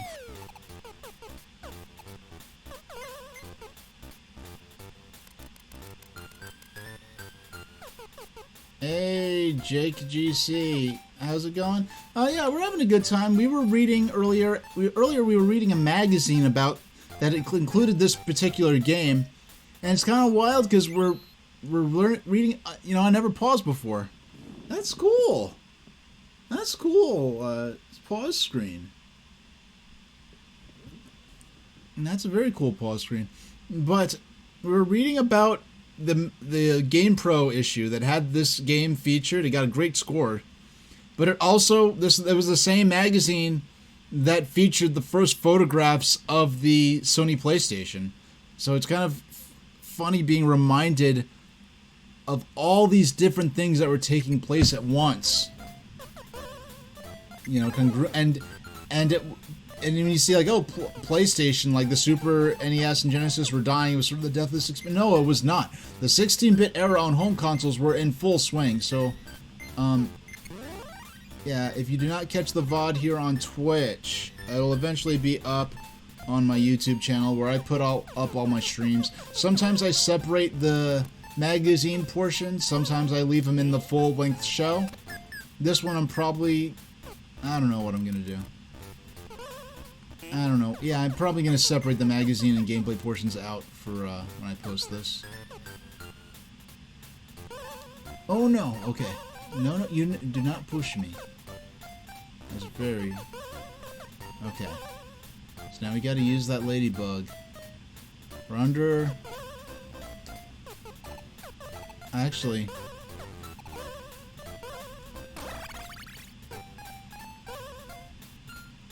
Gonna use the backflip to... There we go. Got all 3 items. Still in the high 80s. Got the 1 up, and I think the rest should be... Oh no! That's because I stopped holding down the D-pad and Mario hit the spikes and died. Oh my gosh, this game... You're only on the 2nd world. This game is brutal. And I'm playing this, Jake GC, in preparation for the Nintendo Switch remake of Mario vs. Donkey Kong. This is just called Donkey Kong. This was the 94 Game Boy game. I almost got in the 90s, but I decided to get Pac-Man instead because I was specifically looking for playing retro game, well, playing arcade classics from the 80s. And I was more interested in the social phenomenon of Pac-Man in terms of the merchandising and everything. And that's why I chose to get the Game Boy version of Pac-Man over Donkey Kong. But I'm very interested to see. Well, I got Mario vs. Donkey Kong on Game Boy Advance '94, but I'm very excited to play that it'll be getting a Switch remake. That we're getting the Mario vs. Donkey Kong series back on track as it should be, because there was that first Mario vs. Donkey Kong, the GBA. And the entire remainder of the series got hijacked by stupid toy Mario characters and not being a puzzle platformer. Like, the Mario vs. Donkey Kong games were supposed to be puzzle platforming sequels to the Game Boy Donkey Kong we're playing right here. and instead it just got sort of corrupted immediately upon its very first sequel into those wretched Mario vs. Donkey Kong minis, March again, March of this, March of that. And I know there are people who like those, and I know there are people like Arlo on YouTube, a Nintendo-centric YouTuber, someone who's very knowledgeable about Nintendo games and history, who when they saw the remake of Mario vs. Donkey Kong, they didn't realize it was a remake, and they were like, oh, this is weird, this is Mario vs. Donkey Kong, but you're actually playing as Mario. Where are the mini Marios? Where are the mini Mario toys? You're actually running around as Mario. That's interesting. And like, oh my gosh, Arlo does not realize that this series was supposed to be puzzle platformers, like JGC is saying. There's so many of these mini Mario games, it'll be good to have the Versus series back properly. Now, what I hope, here's the scary thing. Let's say Mario vs. Donkey Kong is a hit. It outsells all of the previous Mario vs. Donkey Kong games. Nintendo will either see, like, oh, people like these puzzle platforming take on Donkey Kong. Let's make a sequel to Mario vs. Donkey Kong where you're actually playing as Mario and doing puzzle platforming stages. Or they'll say, hey, Mario vs. Donkey Kong remake sold great. Let's do a remake of March of the Minis, and they start doing remakes of all these stupid mini Mario Lemmings clones. We have very little time left. The time limits on these games are absolutely merciless.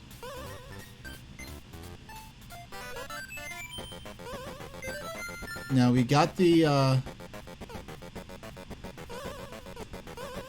oh my gosh! There's actually hope. There's actually hope. Oh my gosh. No, no!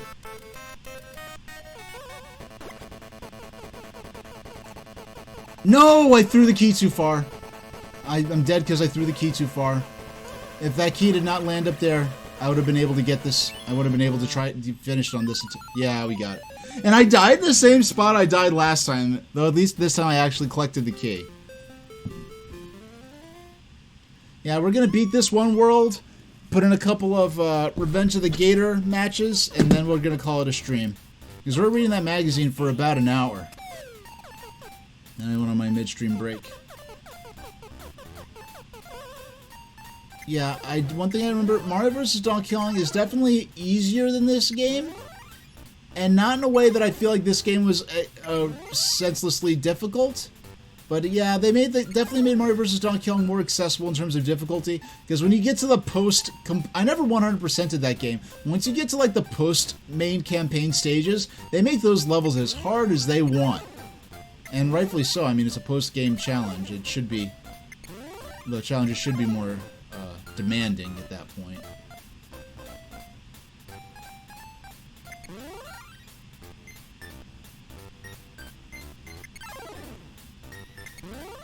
Damn, I made the spider go onto the, I want him off. No. No, I made the, this is not what I wanted.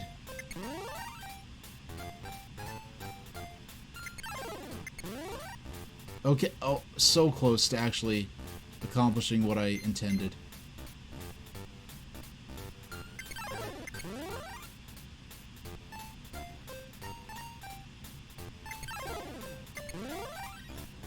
Oh my gosh. You're just gonna have to go for it with at least one spider out of the pen, because this is too persnickety, trying to get all spiders and no ladybugs. No, all ladybugs, no spiders, rather. See, look, no, no! Doggone. Okay.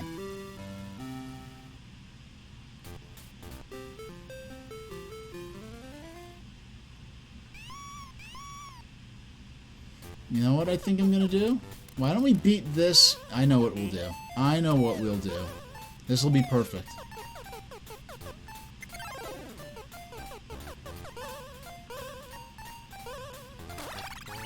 Alright. Alright. I know what it will do.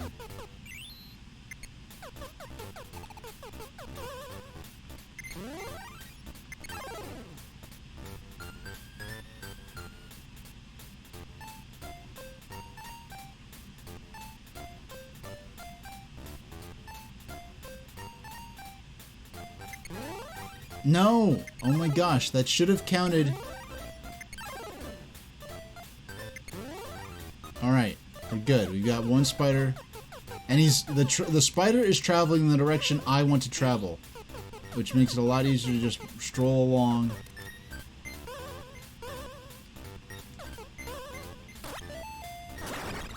Okay. Alright, so if he comes around here, I jump. Oh no! Okay, I thought that was going to kill me. Fortunately, it did not. Okay. So we jump on the ladybug.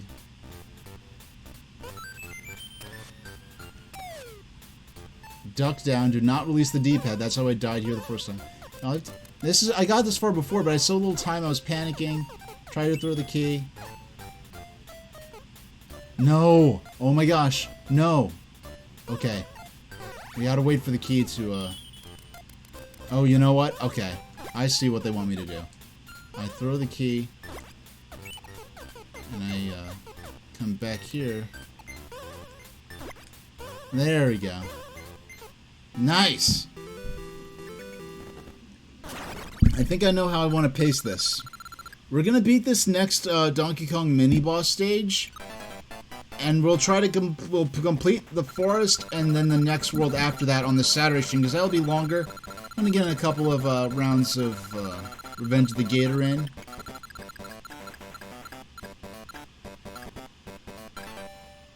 I got a 2-up. There were no 3-ups available on this board. We'll beat this, and then we'll have 4 more stages of the forest.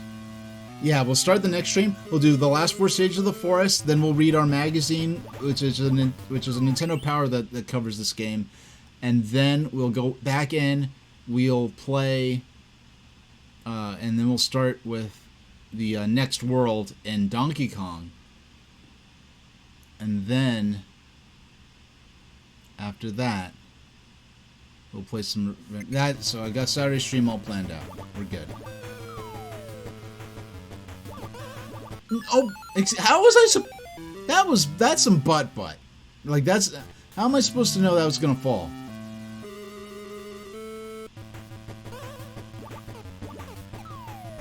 All right. Oh, I did not realize it's on a cycle. Thanks for the encouragement, Azurest. Oh no, okay.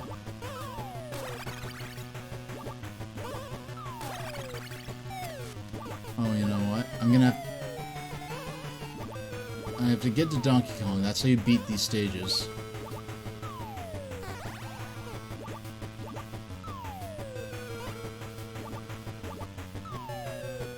Yeah, these stages are...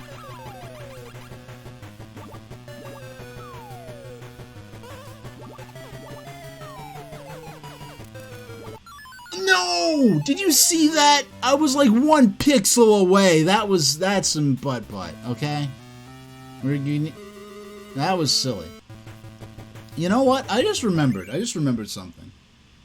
There was an NES game that was listed in catalogs, like the official Nintendo press releases, like the schedule. There was supposedly going to be a game called Revenge of Donkey Kong.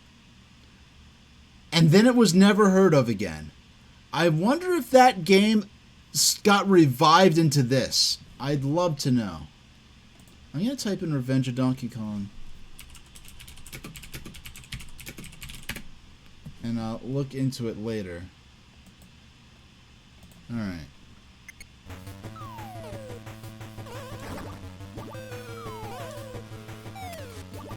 Oh, I rolled onto the spikes.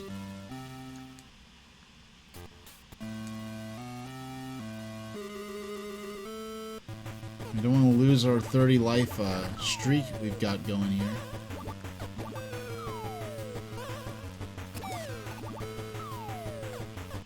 No, I thought it was gonna walk onto the ground and not like fall onto the spikes, so.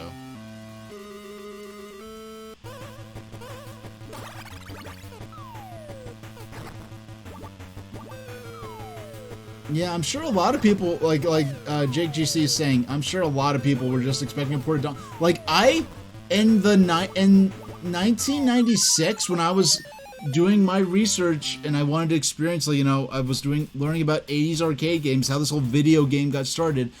I was seeking out handheld versions of 80s arcade games, and I was most interested in Pac-Man because of this whole social phenomenon, all the merchandising and everything. And my second choice was Donkey Kong. And I would have bought Donkey Kong because I did not have the particular magazine. Wasn't aware that the Donkey Kong was all of this, like the Game Boy version.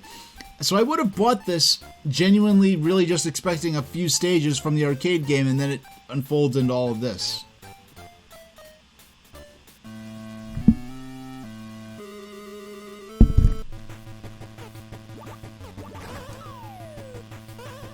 Okay.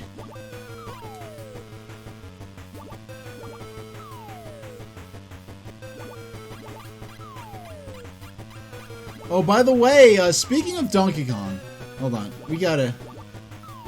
we'll talk about this in the Revenge. No, I might as well. Man, the hitbox, these springs are like the hitboxes don't work quite the way I expect, honestly. I mean, that's on me to learn that. No, I rolled off the boulder and was safe, but then I was too busy trying to correct off the boulder that I ended up doing a backflip off the boulder.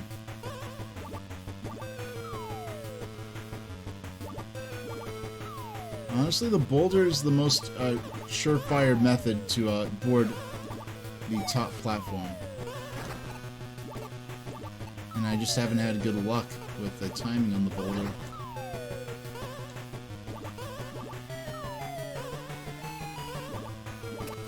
No, I keep trying to get fancy and end up bamboozling myself.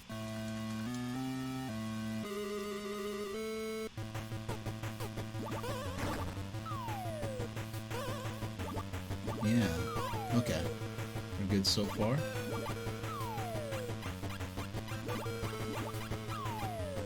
No, the Clown Hammer Azurus, that's a particularly apt,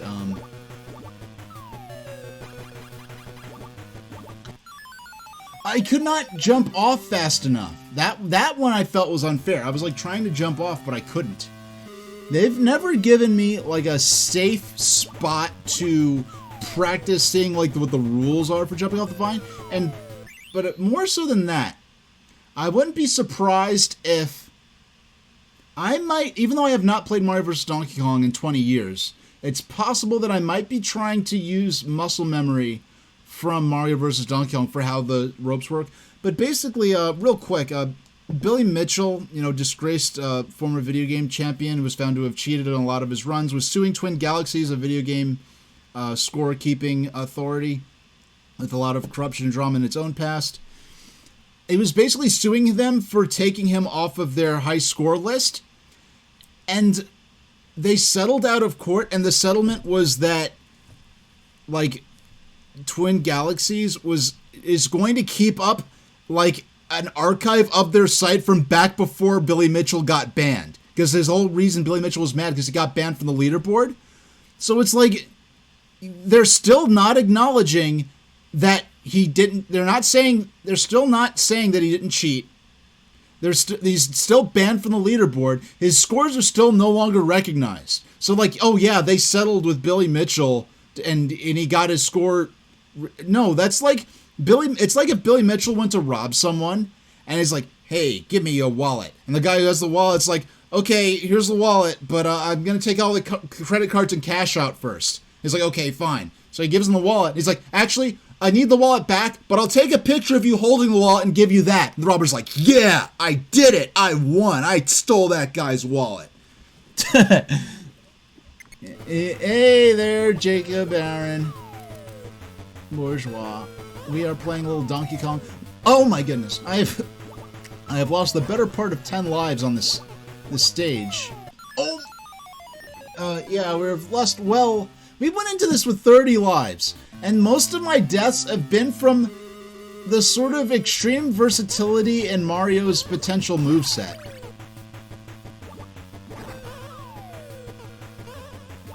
Okay. We got it. Okay. Let me shimmy across. We're clear. Now, I want to hold both... Oh my gosh! Just holding both hands counts as it hitting him, but holding just... Wow! This box... I'm so certain that there are certain things in this game that have a rather generous hitbox. If this touches one adjacent pixel of Mario's body, it counts as a full contact. Gee whiz. I did not think that was going to happen. Okay. So now...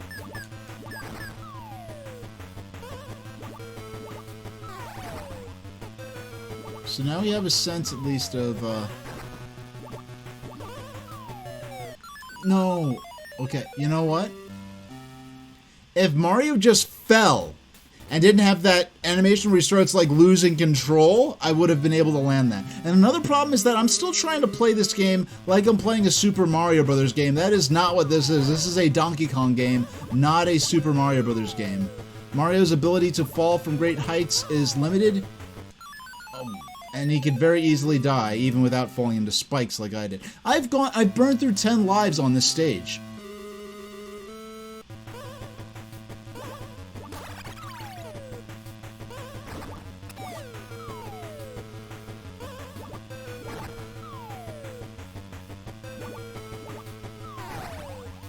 Okay. I have to wait. Oh my gosh, the fact that Mario does that roll thing. That's when he lands. Like, I'll stick the landing, but then he does that roll. Okay.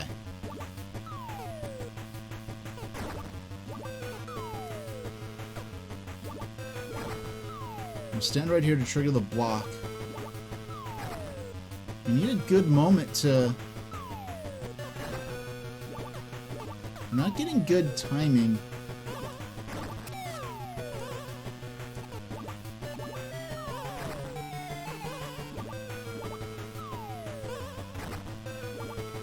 You're not getting good timing.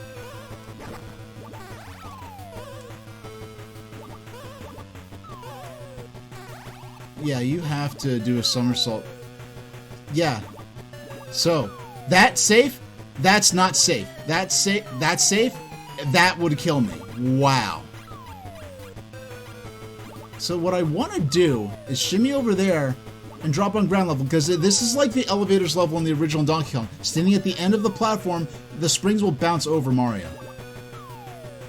I swear, I was 1 pixel away from winning this level before.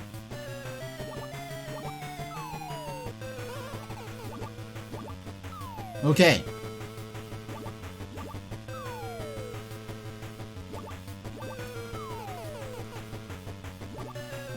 Okay, we're good. We're good. 11 lives later.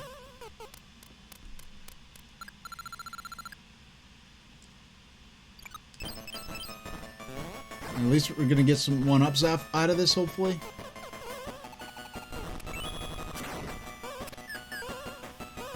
I like these little animations between each stage. Each section, rather.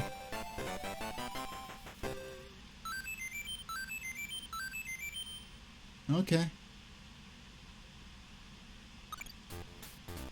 Yes, we're saving. And he goes on to the end of the board. How about just one? Just one, because I gotta close out the stream soon. Just one. We'll put out a Donkey Kong. This is the copy I've been playing on. And by the way, Analog Pocket, I love it. I have a library of physical cartridges. If you do not already have a library of physical cartridges or want to build one, like, you do not need this thing. There are things... I mean, the screen on this is uniquely wonderful. But you do not need fancy equipment to play retro games. Just get your hands on the games in a manner that's meaningful and practical for you. Play the games in a way that's important for you. I just want to say that because when I started using analog systems, they did not have this mystique, this nostalgia factor that I've seen people get really weird and snobbish about.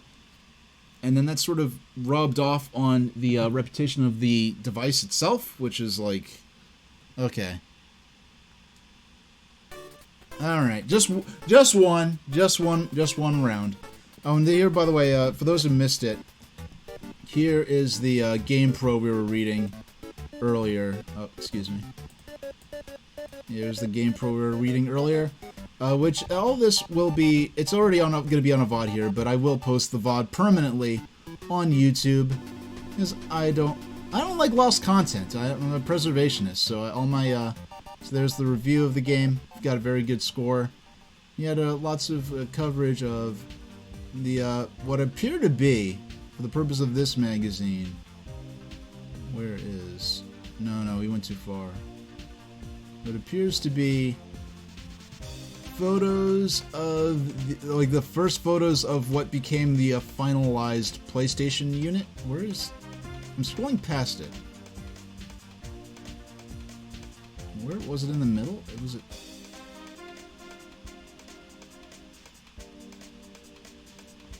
Where did they put it? It was definitely earlier on.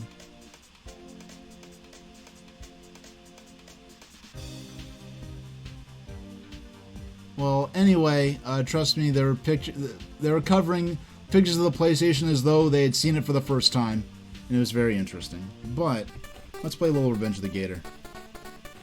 Just a single. Make the stakes high. Actually, let me open up my spreadsheet. Because I'm a dork and keep a spreadsheet of my Revenge of the Gator scores. This is only my 5th round of this game. I haven't played a lot of it, actually. Alright, let's do this. And I never played this before about a week ago now. I think I've been playing this game for about a week. And you can so clearly see the DNA in this between this and Kirby's Pinball Land.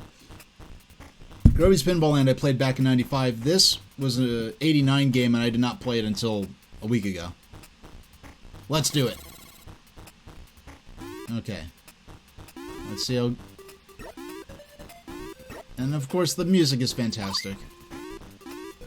I don't know why they decided to go with alligators, but I'm glad they did. Yeah. And of course I like how those stars those are so very clearly Starmen from Super Mario Brothers.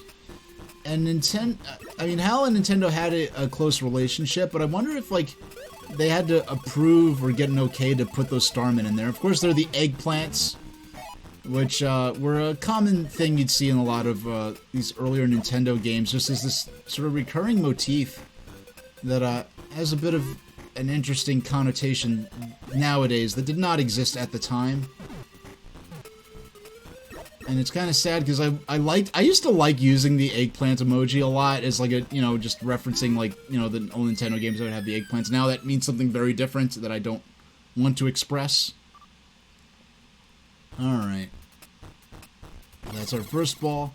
Kirby's Pinball Land, when your ball goes through the bottom of the table, there's a little mini game where you have a chance of reviving your ball. And you have to be skilled in order to pull it off. And each time it happens, it's harder and harder to do. But here, it just show the alligator eating your ball, and that's it. Yeah, so much they very clearly reused for Kirby's Pinball Land.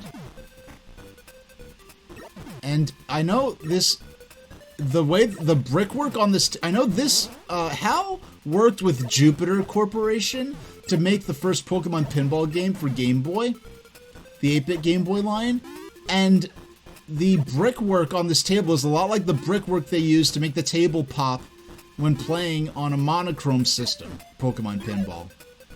Okay, so we gotta to relaunch our ball. Go back into these upper tables. Now, in a certain sense, and this is something we saw Hal do with Nintendo's Versus Pinball, the enhanced arcade version of NES Pinball, that on the higher table of NES Pinball, the pop bumpers, your main means of scoring points, are worth less than on the lower table. And I'm like, hey, that's fair, because on the lower table, you're at risk of losing a ball. As long as you keep the ball on the upper table, you will never lose a ball. Therefore, it's fair that when you're playing on the lower table, the points for hitting the pop bumper should be worth more. So I wonder if they balance this such as that the higher tables maybe reward less points for hitting targets, but maybe give higher rewards for completing different goals. I wonder why it's an eggplant with the letter Z, or Z if you're in anywhere in the Anglophile world other than the United States. Now, we're up to 89. Okay. Oh, no, no, no, no, no, not quite. Almost, almost, almost.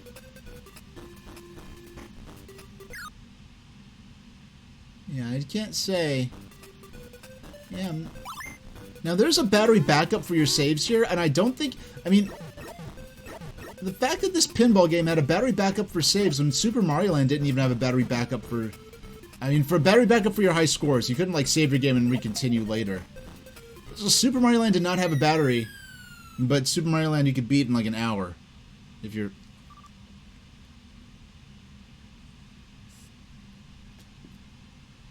$107.05. Okay, alright, we're still playing, we're still playing. We have one ball left. This I think this is our last ball. I don't think it's one of those ones where you have a ball zero. I think this is our actual last ball. Now, one thing this game does do that Versus Pinball does not, and I think part of the reason is just because Versus Pinball was an arcade game, so it's about like, okay, you're over, restart so for the next player to put in their quarter, is that this game lets you observe your high score and take a moment to write it down. But I need to crack open... Oh, that didn't last long. I need to crack open this cartridge and replace the battery. 112300. This is one of my better scores. So hey, that will do it for this episode of the Super Train Station 8 show. Yeah, so all of the plot progression scenes or from earlier on will be added to my lore playlist, and all of the VODs in general will eventually be put up on YouTube. And there are all my social links for my Tumblr, which is probably the main way to... My Tumblr is pretty much, hey there, Mecha Kong. I hope you got to see some of the Donkey Kong section. Yeah, my Tumblr's pretty much a little curated museum of things of interest to me. I don't really deal in real-world news and current events type stuff. And there's my YouTube, where you can find... My YouTube is like 99.99999% material from Twitch. And then my website, formerly known as Twitter, is mostly just me reblogging cartoon and creature art and putting up going live notices for my show. And yeah, so how about... Yeah, I'm gonna just end it there. We don't need to do a raid tonight. So thank you everyone who dropped in and watched or listened. Whether you were active in chat or standing guard in my silent squad, I deeply and sincerely thank you for giving me a little piece of your time today and sharing in some video game history. So I'll be back on the 20th of January, Saturday. And on Saturday, I'm very excited because on Saturday's the day that I will finally be turning on this creepy cell phone that the XLO company sent me with all these instructions and a couple of floppy disks that I do not have on hand. So we're going to turn on this weird phone that looks like it's as old as the games I was playing today, or older, and actually see what happens when we turn it on. So that'll be... Please go back to my end screen. Please go back to the end screen. Went back to the webcam for a moment. Now it doesn't want to go back to my end screen. Come on. Yeah, there's this weird delay. Sometimes it switches instantly between my scenes. Sometimes I press the Stream Deck button and it'll take the better part of a minute to switch over. There we go. Yeah, so we will end it there. I will see you all next time, and thank you so very much for watching.